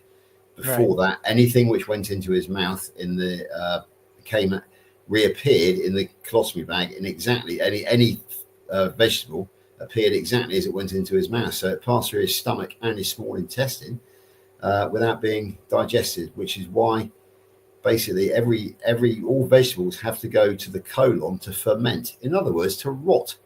And without being, that's too much information here, but basically the methane that you produce, your body naturally, mine's reduced by probably 90%. And the odor attached to it, which I used to have when I was a vegetable eater, has completely and utterly disappeared. So it's and if nobody can argue with that, because we have Lee Copus, the living walking proof, and you probably know of other people as well, Bob. So right, yeah. So you have that now, and again, we're not saying that a human cannot eat plants, okay? So we do have a cecum. It's small. It's not big like a gorilla's, okay? And we also reproduce an enzyme, I think it's called amylase, in our saliva. This is designed to start breaking down starches and sugars. So there are aspects of us that are designed, for plant consumption, okay? But we are designed for more of a hypercarnivore type diet than we are a plant-based diet. So, here on this channel, that's why we're not anti-vegan or anti-keto, carnivore, ketovore, animal-based, we don't throw shade at those who want to eat fruit and honey along with their carnivore diet, but we believe that you're going to see the most benefit. By definition, a hypercarnivore consumes 70% of their diet from animal products. And that's where we think humans fit into that category. That's where you're going to benefit the most. Yeah. Okay. Naturally. Of course, you can do the other thanks to modern technology and supplementation, but you couldn't have done that thousands of years ago. Yeah. Go walk a nature trail here in Ohio and look for something to eat. You will starve. Yeah. You will starve unless you get a rabbit or a squirrel or a deer or something. Okay. Like there's nothing to eat out there that's not seasonal. So it's just the way it is. On the subject of hypercarnivore, Bob, can I just say that I'm going to be really controversial. One of my least favorite words that we use in the community is ketovore. Oh, that annoys me because it runs in between. It's a carnivore and keto, but the thing is, you could be herbivore and still be a ketovore, because vor just means to eat. So if you're a herbivore who puts themselves into ketosis by eating very low carb, that's ketovore as well. So I much prefer the term hypercarnivore to describe what we do when we also include some carbs as well. As long as we, as you say, we hit the 70% target, then we're all hypercarnivore. Yeah, I'm being controversial. I don't like the term ketogenic. I really don't. Yeah, I think it's because you have carnivore, you have keto, and then ketovore is kind of like a mishmash of the two. So that's where you place it. But I see exactly. What you're saying. But, I see what you're saying. But Ketovore. if you take herbivore and then take off the herby, keep the vor, put it to keto, you've got ketovore. So you can actually be a ketovore and be a vegan. Right. Well, you can do a plant-based keto diet too. Yeah. It's definitely possible. Yeah. So difficult. That's what I'm saying, because obviously there are three vores, aren't there? There are herbivore, omnivore, and carnivore. Yeah. We do not have 100%. What do you call it? 100% possession of the term vor. So yeah, it's just my little hobby horse. I'm a linguist by trade, so an etymologist by trade. So I do get excited about correct use of the language, and I don't like ketovore. I really don't. Cutler here has the exact stats. Frugivores have a stomach pH of around 7. Humans have a level of 1 to 3, the equivalent of carnivores and scavengers. You can't ignore that. Why is that the case? Seven's neutral, isn't it? I think on the pH scale, virtually. Levi says, "Show me your claws and fangs." And again, this is just a horrible logic here. Okay, so again, if you believe in the evolution story, okay, I'm a creationist, so I always say that, as an asterisk. We would have descended from frugivores, therefore, that's our teeth are going to look very similar than that. Actually, I think they got chimpanzees and a lot of these primates have even bigger fangs or canine teeth than we do. Canines are huge on a chimpanzee. But the difference is we don't need claws and fangs because we had the brains to develop tools, and so our mouths are actually designed not for attacking, and they're designed for talking, because that's what sets us apart from the animal creation is our ability to communicate. And we're also the only there's articles lately I've read we're the only creature with a chin bone, and what I'm demonstrating is the opposable thumb. No other animal can do that. The chin. Well, I mean, primates have opposable thumbs. Yeah, apes are. I was always taught that we were the only ones that could do that, but I don't know. Perhaps it's still opposed. It goes in the opposite direction of the fingers. That's why it's opposed to the rest of them. Yeah, and so that's like primates. Are basically creatures that have things that look like these, things that look like these. So, So the claws and fangs thing. That doesn't fly either. And then we're the one with the chin, and that might have to do with communication also. So let's see here. I saw someone, so Sandy said, I saw Kip's video today, and then Nanya said Kip will fail. I have not seen Kip's most recent video today. I unsubscribed from Carnivore Kip a long time ago because I've got so many people I want to subscribe to. Yeah. And he just... he uploaded a video a couple of weeks ago, and that was his first video since like 3 months prior to that. Okay. So he's uploading so irregularly now. I always felt sorry for Kip, but in the end, you can't keep on pleading. I don't know, but because I say I've got too many friends now, and I need to be very careful about how I spend my time on YouTube. Here's a good comment from Papa Carnivore. I don't understand why Kip doesn't try a GLP-1 in combination with a low-carb keto or carnivore like Adrian Glendhill successfully did before resorting to surgery. So that's true. Like if you want to take a GLP-1 or Ozempic, like an Ozempic to kind of get you started down the right path, there's nothing wrong with that whatsoever. Obviously, what you would want to learn is in time. You would want to learn to control your eating habits and get over your sugar addiction and things like that. But if you're severely obese and you want to take a GLP-1 to get you started down that path, I think that's a good use of it, actually. Yeah, so, if I can just use this opportunity to announce that on November the 9th, Sunday, November the 9th, we'll be having a fantastic English girl called Jo Archer coming on. She's got an incredible story, but it is based on Mounjaro. She's lost 85 pounds. She is very low carb, high fat, very meat based. Is wants to come to the Great British Meetup next year, and is also a great believer in exercise and mobility. But she feels that without Manjaro, she simply could not have done it. So she's going to come on and tell her story. I'm hoping that people will give her a sympathetic reception. It's very difficult not to give Jo a sympathy because she is such a lovely girl. But I shall, I should be very much looking forward to that one. She's become a friend of mine, and everybody has a story to tell, and hers is fabulous. And here's another one. I told Kip that if he doesn't address his hardcore sugar and carb addiction, the surgery will not work, and he will gain back all his weight and then some. So, I mean, I guess that sounds like he's considering bariatric surgery or a sleeve. Yeah.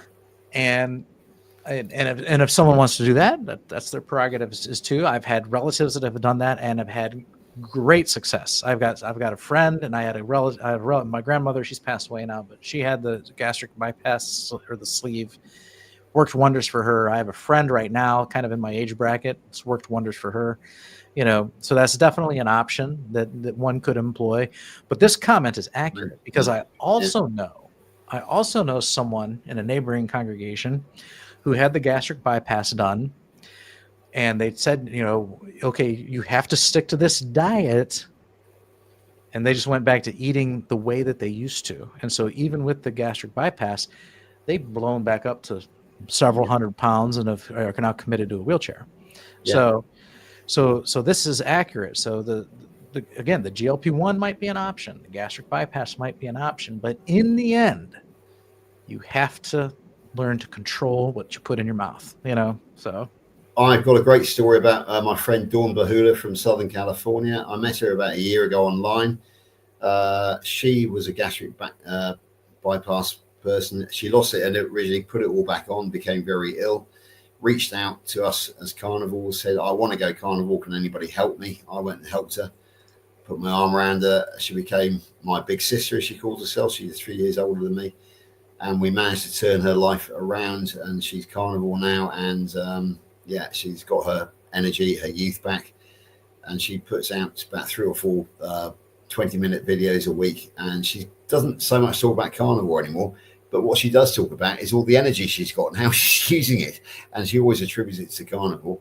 And she always gives me a mention about once every month or so to say, I thank you so much, George, for coming and rescuing me. And my little brother, as she calls her, calls me. And I will be doing a recorded interview with her fairly shortly, because she's also she's got an alter ego called, oh crikey, she has an alter ego called Nana Witch, and she loves celebrating Halloween. Not seriously, obviously, but it's her alter ego, and she will be appearing as Nana Witch probably on the Halloween special that we will be doing. But yeah, she was a failure on the gastric bypass. All right. Here's a comment from David. I was an avid juicer. The more I juiced, the sicker I got. I have over $1,000 worth of juicers that I need to sell. I will never use them again. And I was never a juicer. I for a while I'd try to make protein shakes and live off of them. I'd do like cream and egg and like keto chow maybe, or just some protein powder from GNC or something, and I'd try and make that my breakfast meal. And it was just after several days you get tired of drinking the same thing every morning. So I got tired of that. Carnivore is much more filling. Let's see here. Delete that. Oh, I'm gonna have to think about going in a minute, Bob, because it's 3:39 in the morning over here. And, okay. I do have to get up. But, if we got a couple more comments, I'm happy to stick on for a couple more. This was the last one I have starred, and then I got to go back to the. Then I'm going to go back to the ones that I missed. Okay, so, I'm gonna bail after the jump ship after this one, if that's okay with you. Everything healed up when I gave up plants and began eating ruminant fat and meat. Ain't no way I would go back to eating toxic plants and their defense chemicals. And I'm kind of like I said, I have a little plant now and again, but by and far, I'm the same way. That's just I'm a carnivore, and so what do I eat? Mostly meat most of the time. Yeah. Just a quick comment on that one, and that's he's used the word ruminant in there. So I'm sure nearly everybody in the current chat knows exactly what he means by that. But obviously it's a difference between a ruminant animal and a monogastric animal. monogastric animals such as pigs and chickens, and then ruminant animals such as sheep, goats, deer, bison, giraffes, cows. Is it 4 stomach chambers they got, Bob? 4 stomach chambers. Yeah. Did you say giraffes? I think aren't they a ruminant? I think they are, aren't they? I don't know. I'm fairly sure they are. I've never heard of someone eating one, but of course they're not native around here. So. I've heard plenty of lions eating them. Well, believe me.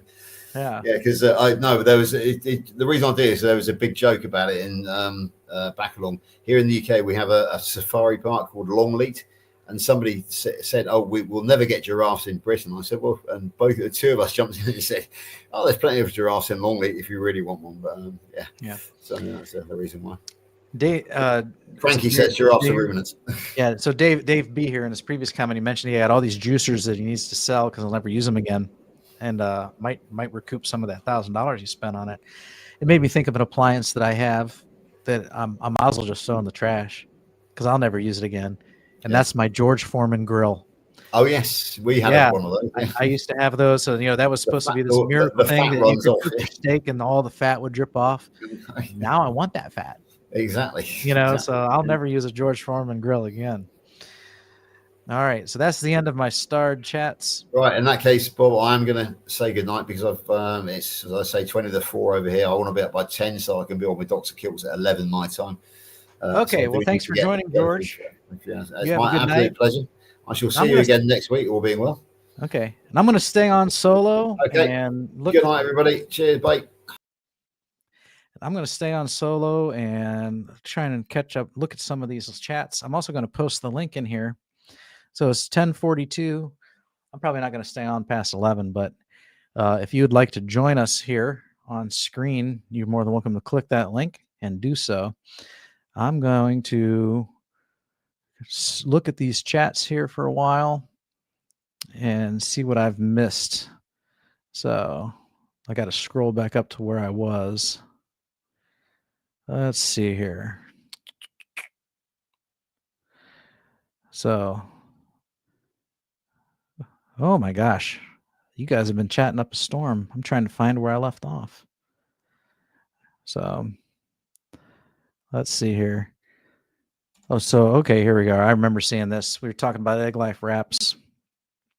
Papa Carnivore doesn't like them. John here, we'll go back up some more, says he doesn't like the smell of them. That's interesting because I think that they're fine. We were talking about snacks. Foxy Joe says pemmican. That's something that I want to learn how to make because I have ordered one carnivore bar in my life and it was absolutely delicious, but it was also $16. And so I want to make those here at home. Eventually, probably in the next month or so, I'm going to buy a dehydrator and probably make a video unboxing it and stuff like that. George said he had that friend that uploads like 4 videos a week. I'm so envious of people that can record and edit and upload that much content. I wish I could do that. So, all right. Going back through this chat here. Terry Sue eats once a day, but on occasion grabs a dollop of sour cream on a big spoon for a fat bomb or a chunk of cream cheese or a pinch of salt on your tongue. Oh yeah, salt, just sucking on some salt can make me feel full as well.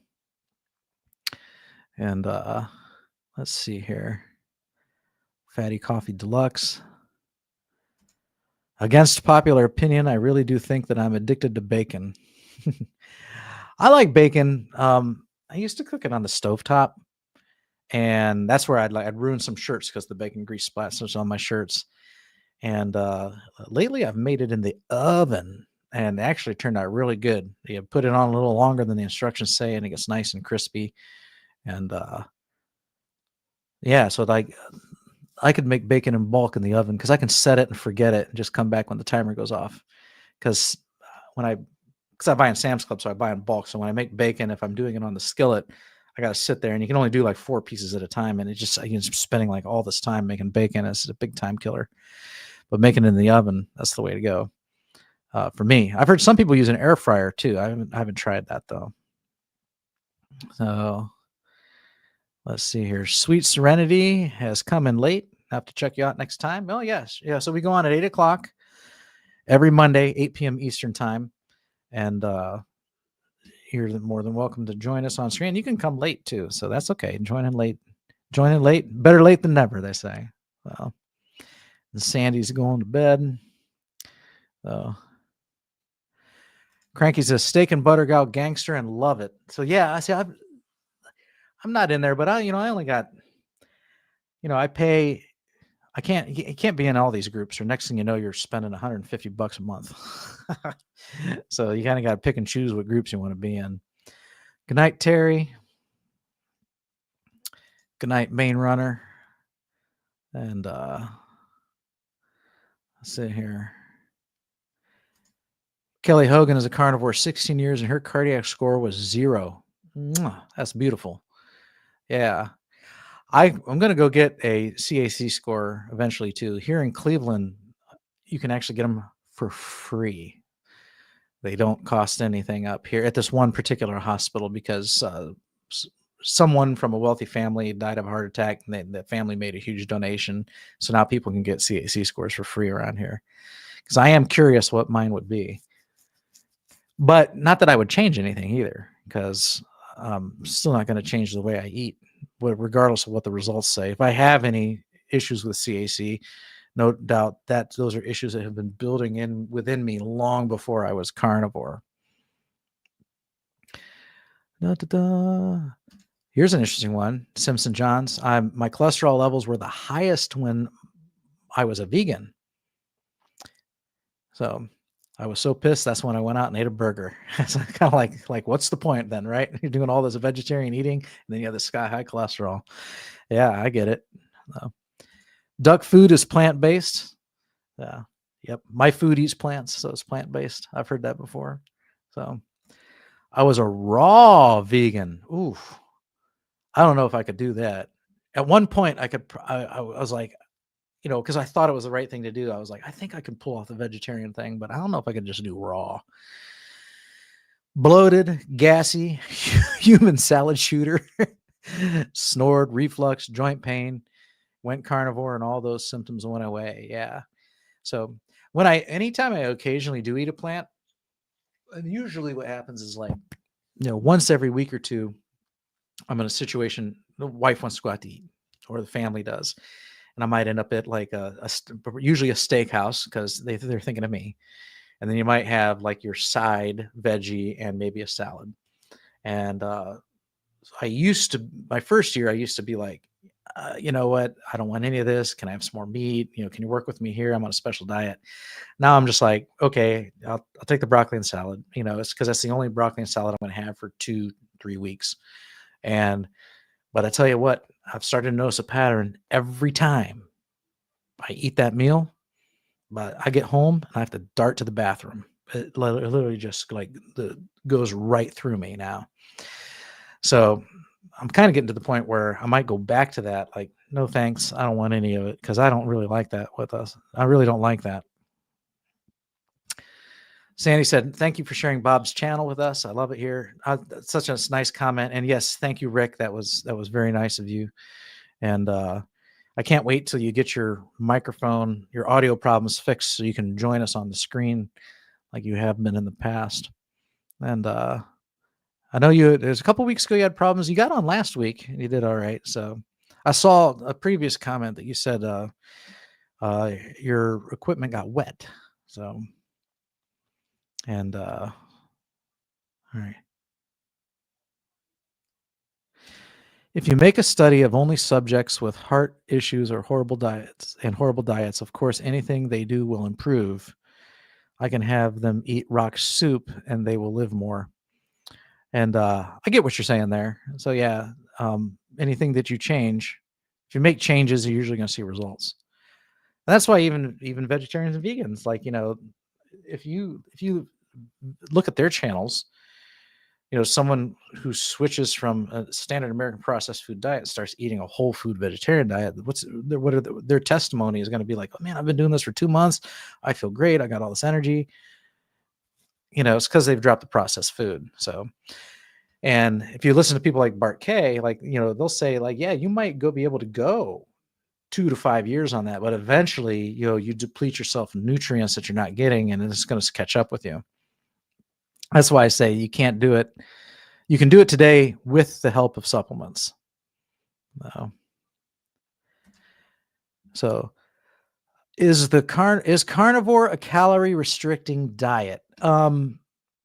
So I'm going to say no. And the reason, but maybe. Okay.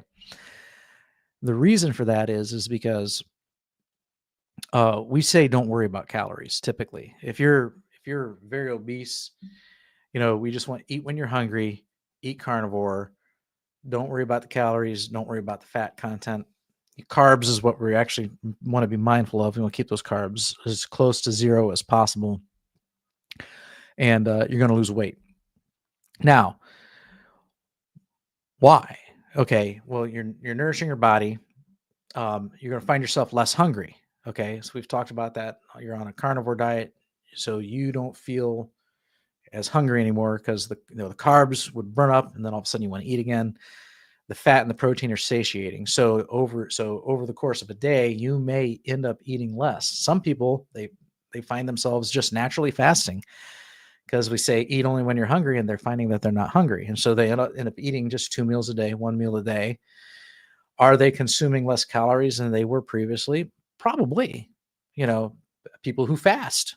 Some people like to fast on purpose and not just fast for skipping a meal. Some people like to fast for 2, 3, 5 days in a row. That's a calorie restriction, no doubt. So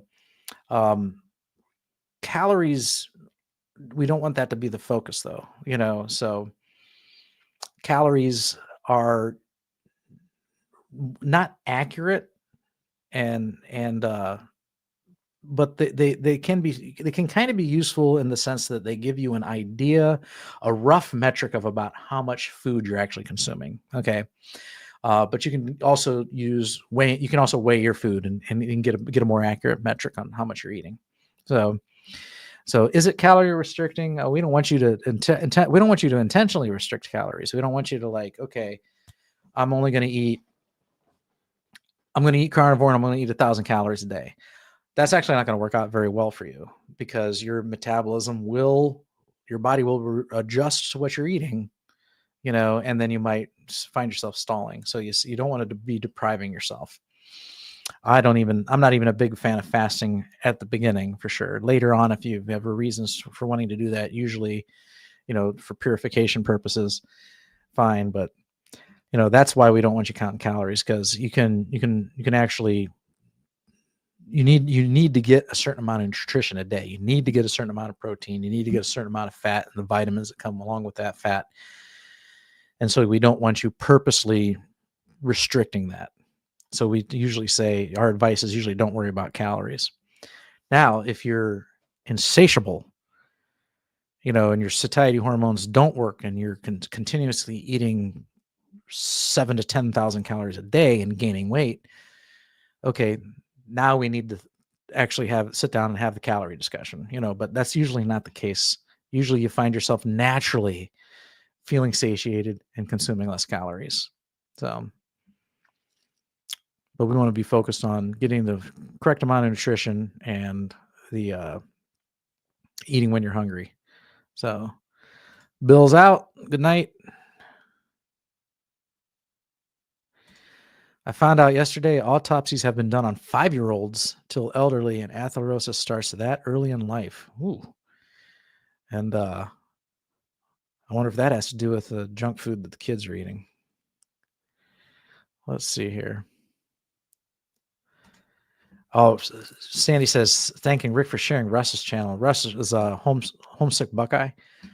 Man, he's funny. He's got some funny videos. If you haven't seen it, you need to go over there and just peruse some of his videos. That guy's a comic. He is so funny. Where has Meathead been? So I'm aware that Kurt watches and he's taken some time off. I don't really know the reasons. I know right before he decided to take some time off, he had it's a private matter. He had an injury he's recovering from. So, but I don't, that's all I know. I haven't inquired. And he was doing some YouTube stuff, and then I think he's hidden that channel for now as well. Let's see here. Some individuals are private by nature, and then so the being out in public, it can be uncomfortable sometimes if you have grown up all your life kind of being private by nature. So, but that's a good question. So yeah, if you've been hanging around Kurt, he texts me, by the way, so I know he's doing fine. So we text on the phone. So he's doing just fine. Let's see here.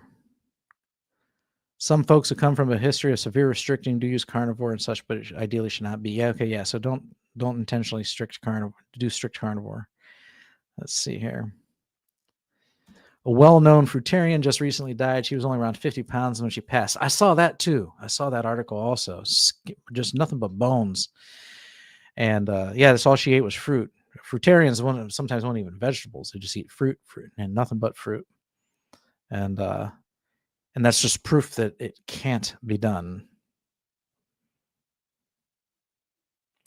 My body wants to rid itself of veggies, especially lettuces, and does not digest. So my lettuce seems to digest for me, but it does. Like I said, it flew through me really fast. I was always told that lettuce was just crunchy water, but actually, if you do some research, lettuce is actually high in some plant toxins as well. So it's not the harmless vegetable that you might think it is. One thing that goes through me and does not digest, and it's very obvious when you get up and turn around, is corn. I can't eat corn. And it does not digest at all. If I had a colostomy bag, it would fill up with corn as fast as I eat it. Let's see here. This is a good comment. Chimps love meat. Yep, this gets back to that. Our vegan friend trying to tell us that all primates are frugivores. Not true. Not true at all. Let's see here. Lambs is off for some Z's. And now I'm skipping through some of these here. I'm already in bed with Halloween PJs, so I'm staying till the end. Oh, I'm keeping you up. My Seventh-day Adventist mother and stepfather are vegetarians for 30 years, and they suffer with arthritis and 5 joint replacements between them. I've heard that it's Seventh-day Adventists that actually have had a lot of influence on mainstream medicine and government and stuff like that pushes our these food pyramids and what we should be eating and everything. I heard that they have a strong influence over all that.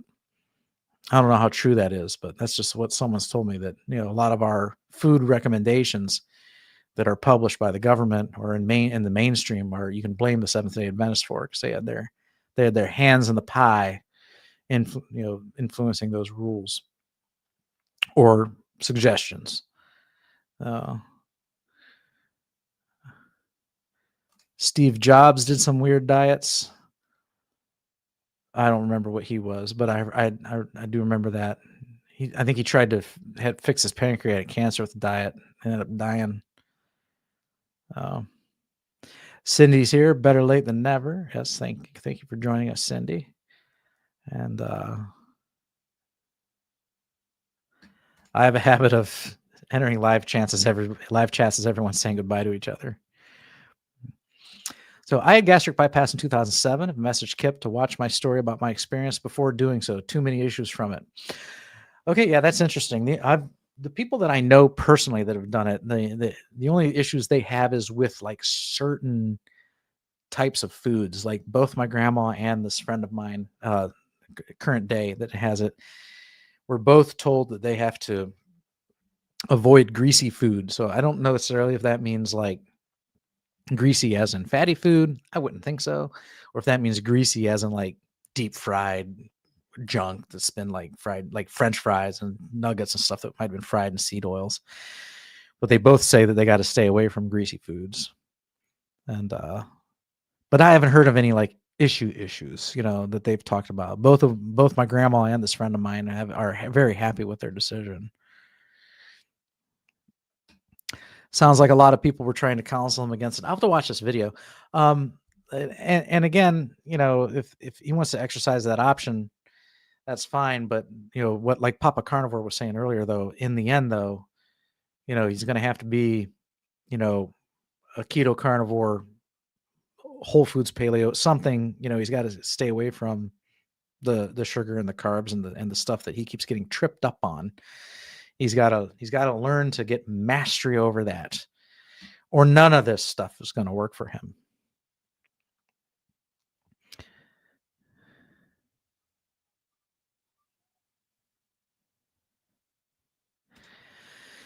Kip discounts the experiences of people who had gastric bypass surgery while on the typical Western diet. He believes that being carnivore with the surgery will make it successful.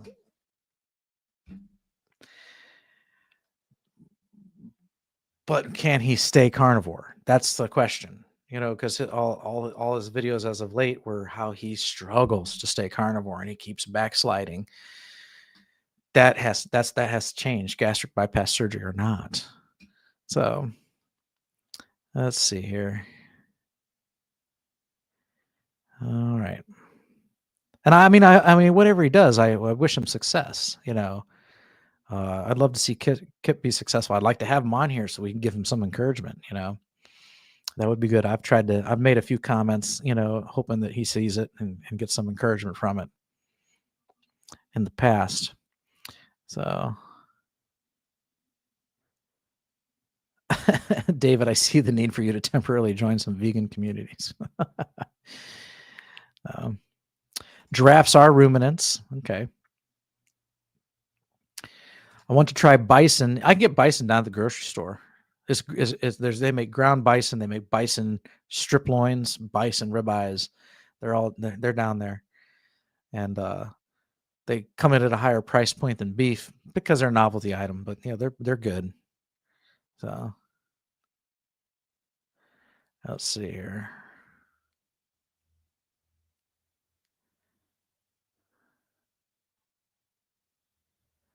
Eating a giraffe would be sad unless you're starving to death of antibiotics. So I was just thinking like a giraffe. Oh, they're so cute. I just can't even imagine it. Uh-oh. But I'm sure if you live over there, maybe that's something that, people hunt regularly. I don't know. I have a big Cabela's dehydrator. Ooh, I'm going to type that in, Cabela, because I'm looking at different brands. Hydrator. Or I should be dehydrator. All right. I'll save that page for later. So I think you went to bed, but if you're still here, do you like your Cabela's dehydrator?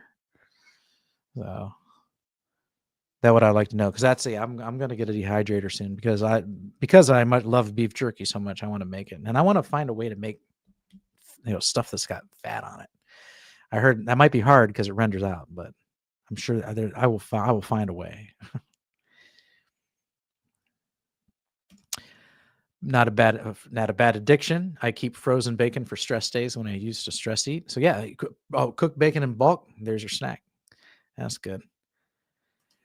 Dr. Barry slayed some bacon in an air fryer yesterday. Yeah, he had a video where he's talking about like condiments and seasonings, and I think as he talked about it, he was frying bacon in the air fryer, and then he collects the grease and filters it and reuses it, which is actually really smart. So I cook in a lot of bacon grease too. I've got so much fat at home right now. I got bacon grease. I got tallow. I got pounds of butter. I don't need to buy fat probably for the rest of the year. Let's see here. I always have cooked bacon in the fridge. I use it in every meal. It's because bacon is the perfect garnish. Makes everything tasty. Have you seen the Jim Gaffigan skit with Bob Bacon? That's it's funny. So if you haven't, look it up on YouTube.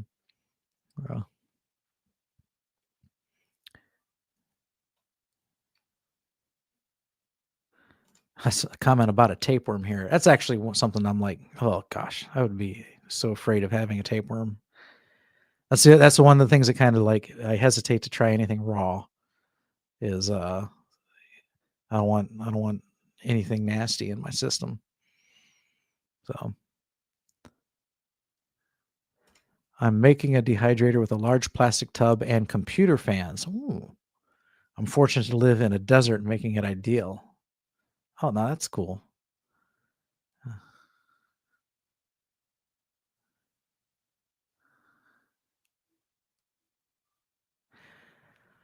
I lose more when trying not to than my sister does on Manjaro. So would that be because of differences in diet, I would think.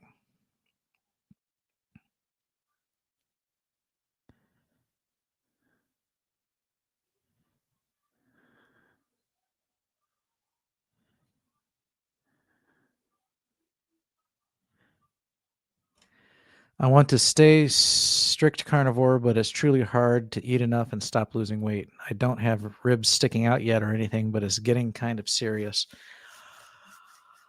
So I stopped my weight loss when my triglycerides skyrocketed because of my kidney disease. Again, it's a situation unique to me that most of you will never experience. And but I did it by adding back in because I was doing 2 meals a day. I added back in a third meal and a snack. And then I stopped losing weight. And so, but you say it's hard to eat enough. Yeah, well, so maybe incorporate some things that are dense. I mean, like, more rendered fat, more cheese or something like that, just a little extra garnish of something like that to help. 92 grams of fat and a stick of butter.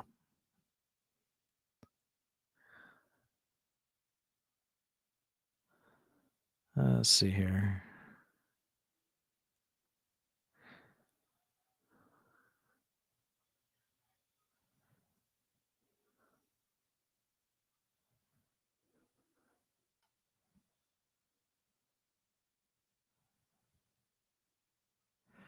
Bear with me as I read some of these comments here. My goal is to actually get to the end and not just say, see ya. Looking at corn in your poop will give you a sty.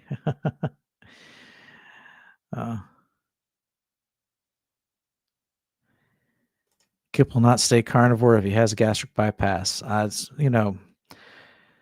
just having trouble being carnivore already. But that's an interesting thought. So it's like, hopefully he's not someone that thinks like, if I get this done, then I can eat what I want. That would be a horrible thought. Well,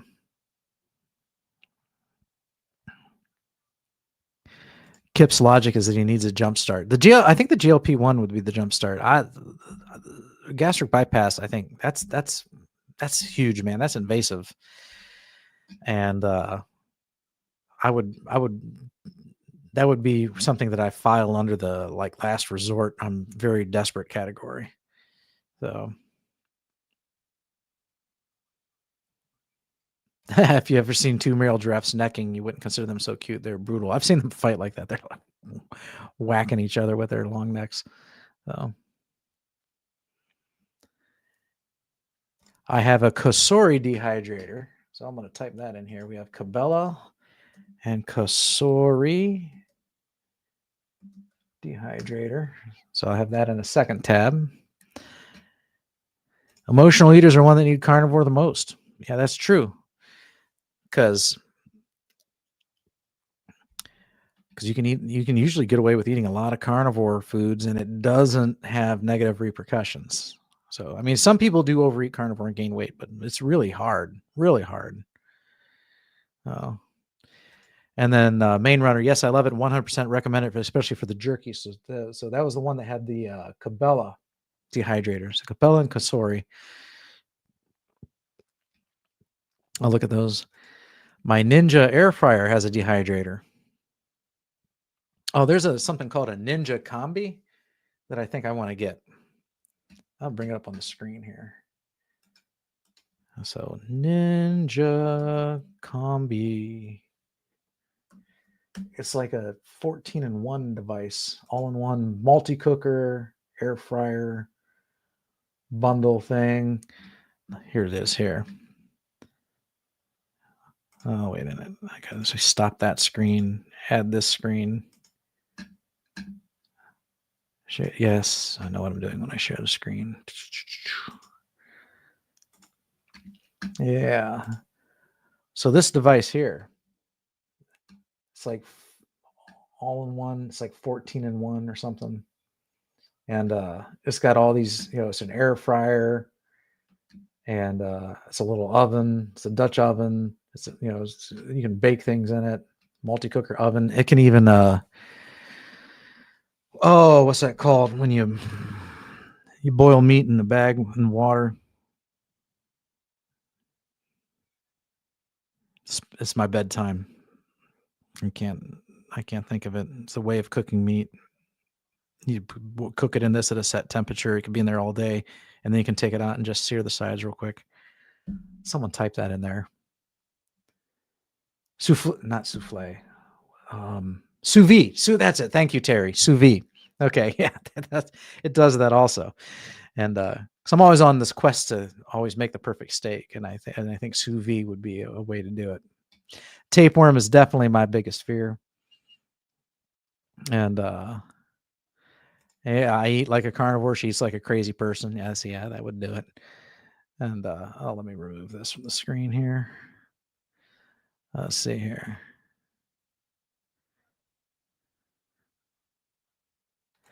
I'm already trying to eat as much as I can. Don't really want to eat carbs. Next, I'll try some cheese. Don't want a stick of butter. Don't want to eat a stick of butter. Yeah, add some cheese. The butter bites, that would be good. And Dr. Berry, he would say, like, if you want to lose weight, eat carnivore. If you want to gain weight, eat fruit. So eat carbs. And I know what you mean. You don't really want to eat carbs. So, but if you can't eat enough meat and you're going to wither away to nothing, then you might have to reconsider it. You might lean more towards the, keto or animal based or something, but I before you do that, I would try everything else first. I don't think there's anything wrong with those diets per se. And you will find yourself eating more. Take, for instance, Carnivore Ray. Do you guys follow Carnivore Ray? He did probably like me, strict carnivore for a solid year. And then he's been adding back, on occasion, he goes on a fruit bender or has been adding back certain like whole foods, and he will say, like, the first thing he notices when he adds them back, he gets voraciously hungry, so he's carnivore. He's satisfied. When he eats off a carnivore, he finds himself like he gets this almost unsatiable appetite. He eats and he just wants to keep eating. That's probably the sugar addiction kicking in, but so he tries to balance the two of it. So carnivore most of the time, but then he likes to go on a plant bender once in a while, and he openly admits to it, which is fine. Let's see here. Cabela's is a sporting goods store. Okay. And they online. Yeah. Sous vide. Oh my gosh, sous vide. I'm getting to the end of the chat. Check this out. All right. Did I skip anything? No, we were talking about tapeworms. Okay. Which is tapeworms. And we think I should freeze my liver for a week before eating it raw. Oh yeah, that would do it too. Yeah. Having things frozen for a while. I think that also kills parasites and germs and stuff. So I've unbrainwashed myself of many things, but no raw meat for me. Yeah, so I'm a fan of cooking. So I've tried a bite of this raw and a bite of that raw, but I've never sat down and like wolfed on like an entire raw steak. So I've tried. Here's a bite of raw liver. Here's a bite of raw steak. Here's a bite of raw hamburger. I've just done it just to try it. Yeah. Never heard of them. Pretty dead set that I'm not eating carbs. I'm not sugar addicted, but don't want to get sick. That's a good point. It's like I was at the doctor the other day, and while he was there, he's like, "You want to get your flu shot?" I'm like, "Yeah, sure. I don't care. I've been getting them all my life. They're fine." And then he makes this comment. He's like, "Oh, that's a good idea because you don't have the most robust immune system." And I'm like, what are you talking about? And how would you even know? You're like, my wife and kids and my friends around me, they're getting sick all the time. I never get sick, almost never. I mean, like, I might once every couple years get one of these respiratory infections, but like I never get this. I never throw up. I never get sick. And, but my doctor's like, you don't have the most robust immune system.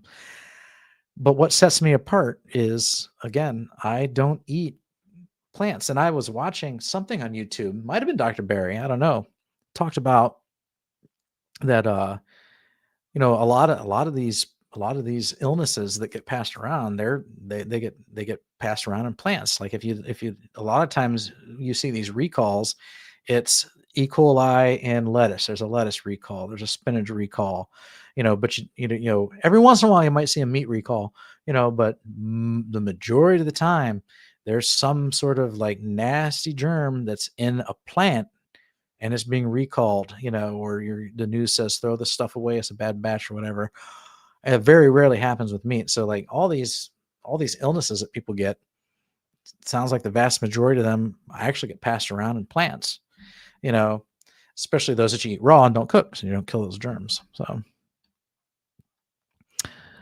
all right. Okay, that's it.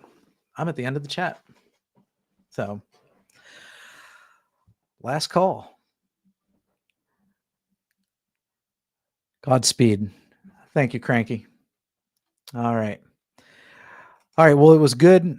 Thank you for sticking around till the end and sticking around and watching just me, for the last, 20, 30 minutes or so. We made it where I was actually planning on quitting at 10:30 or 11, but here we are at 11:17.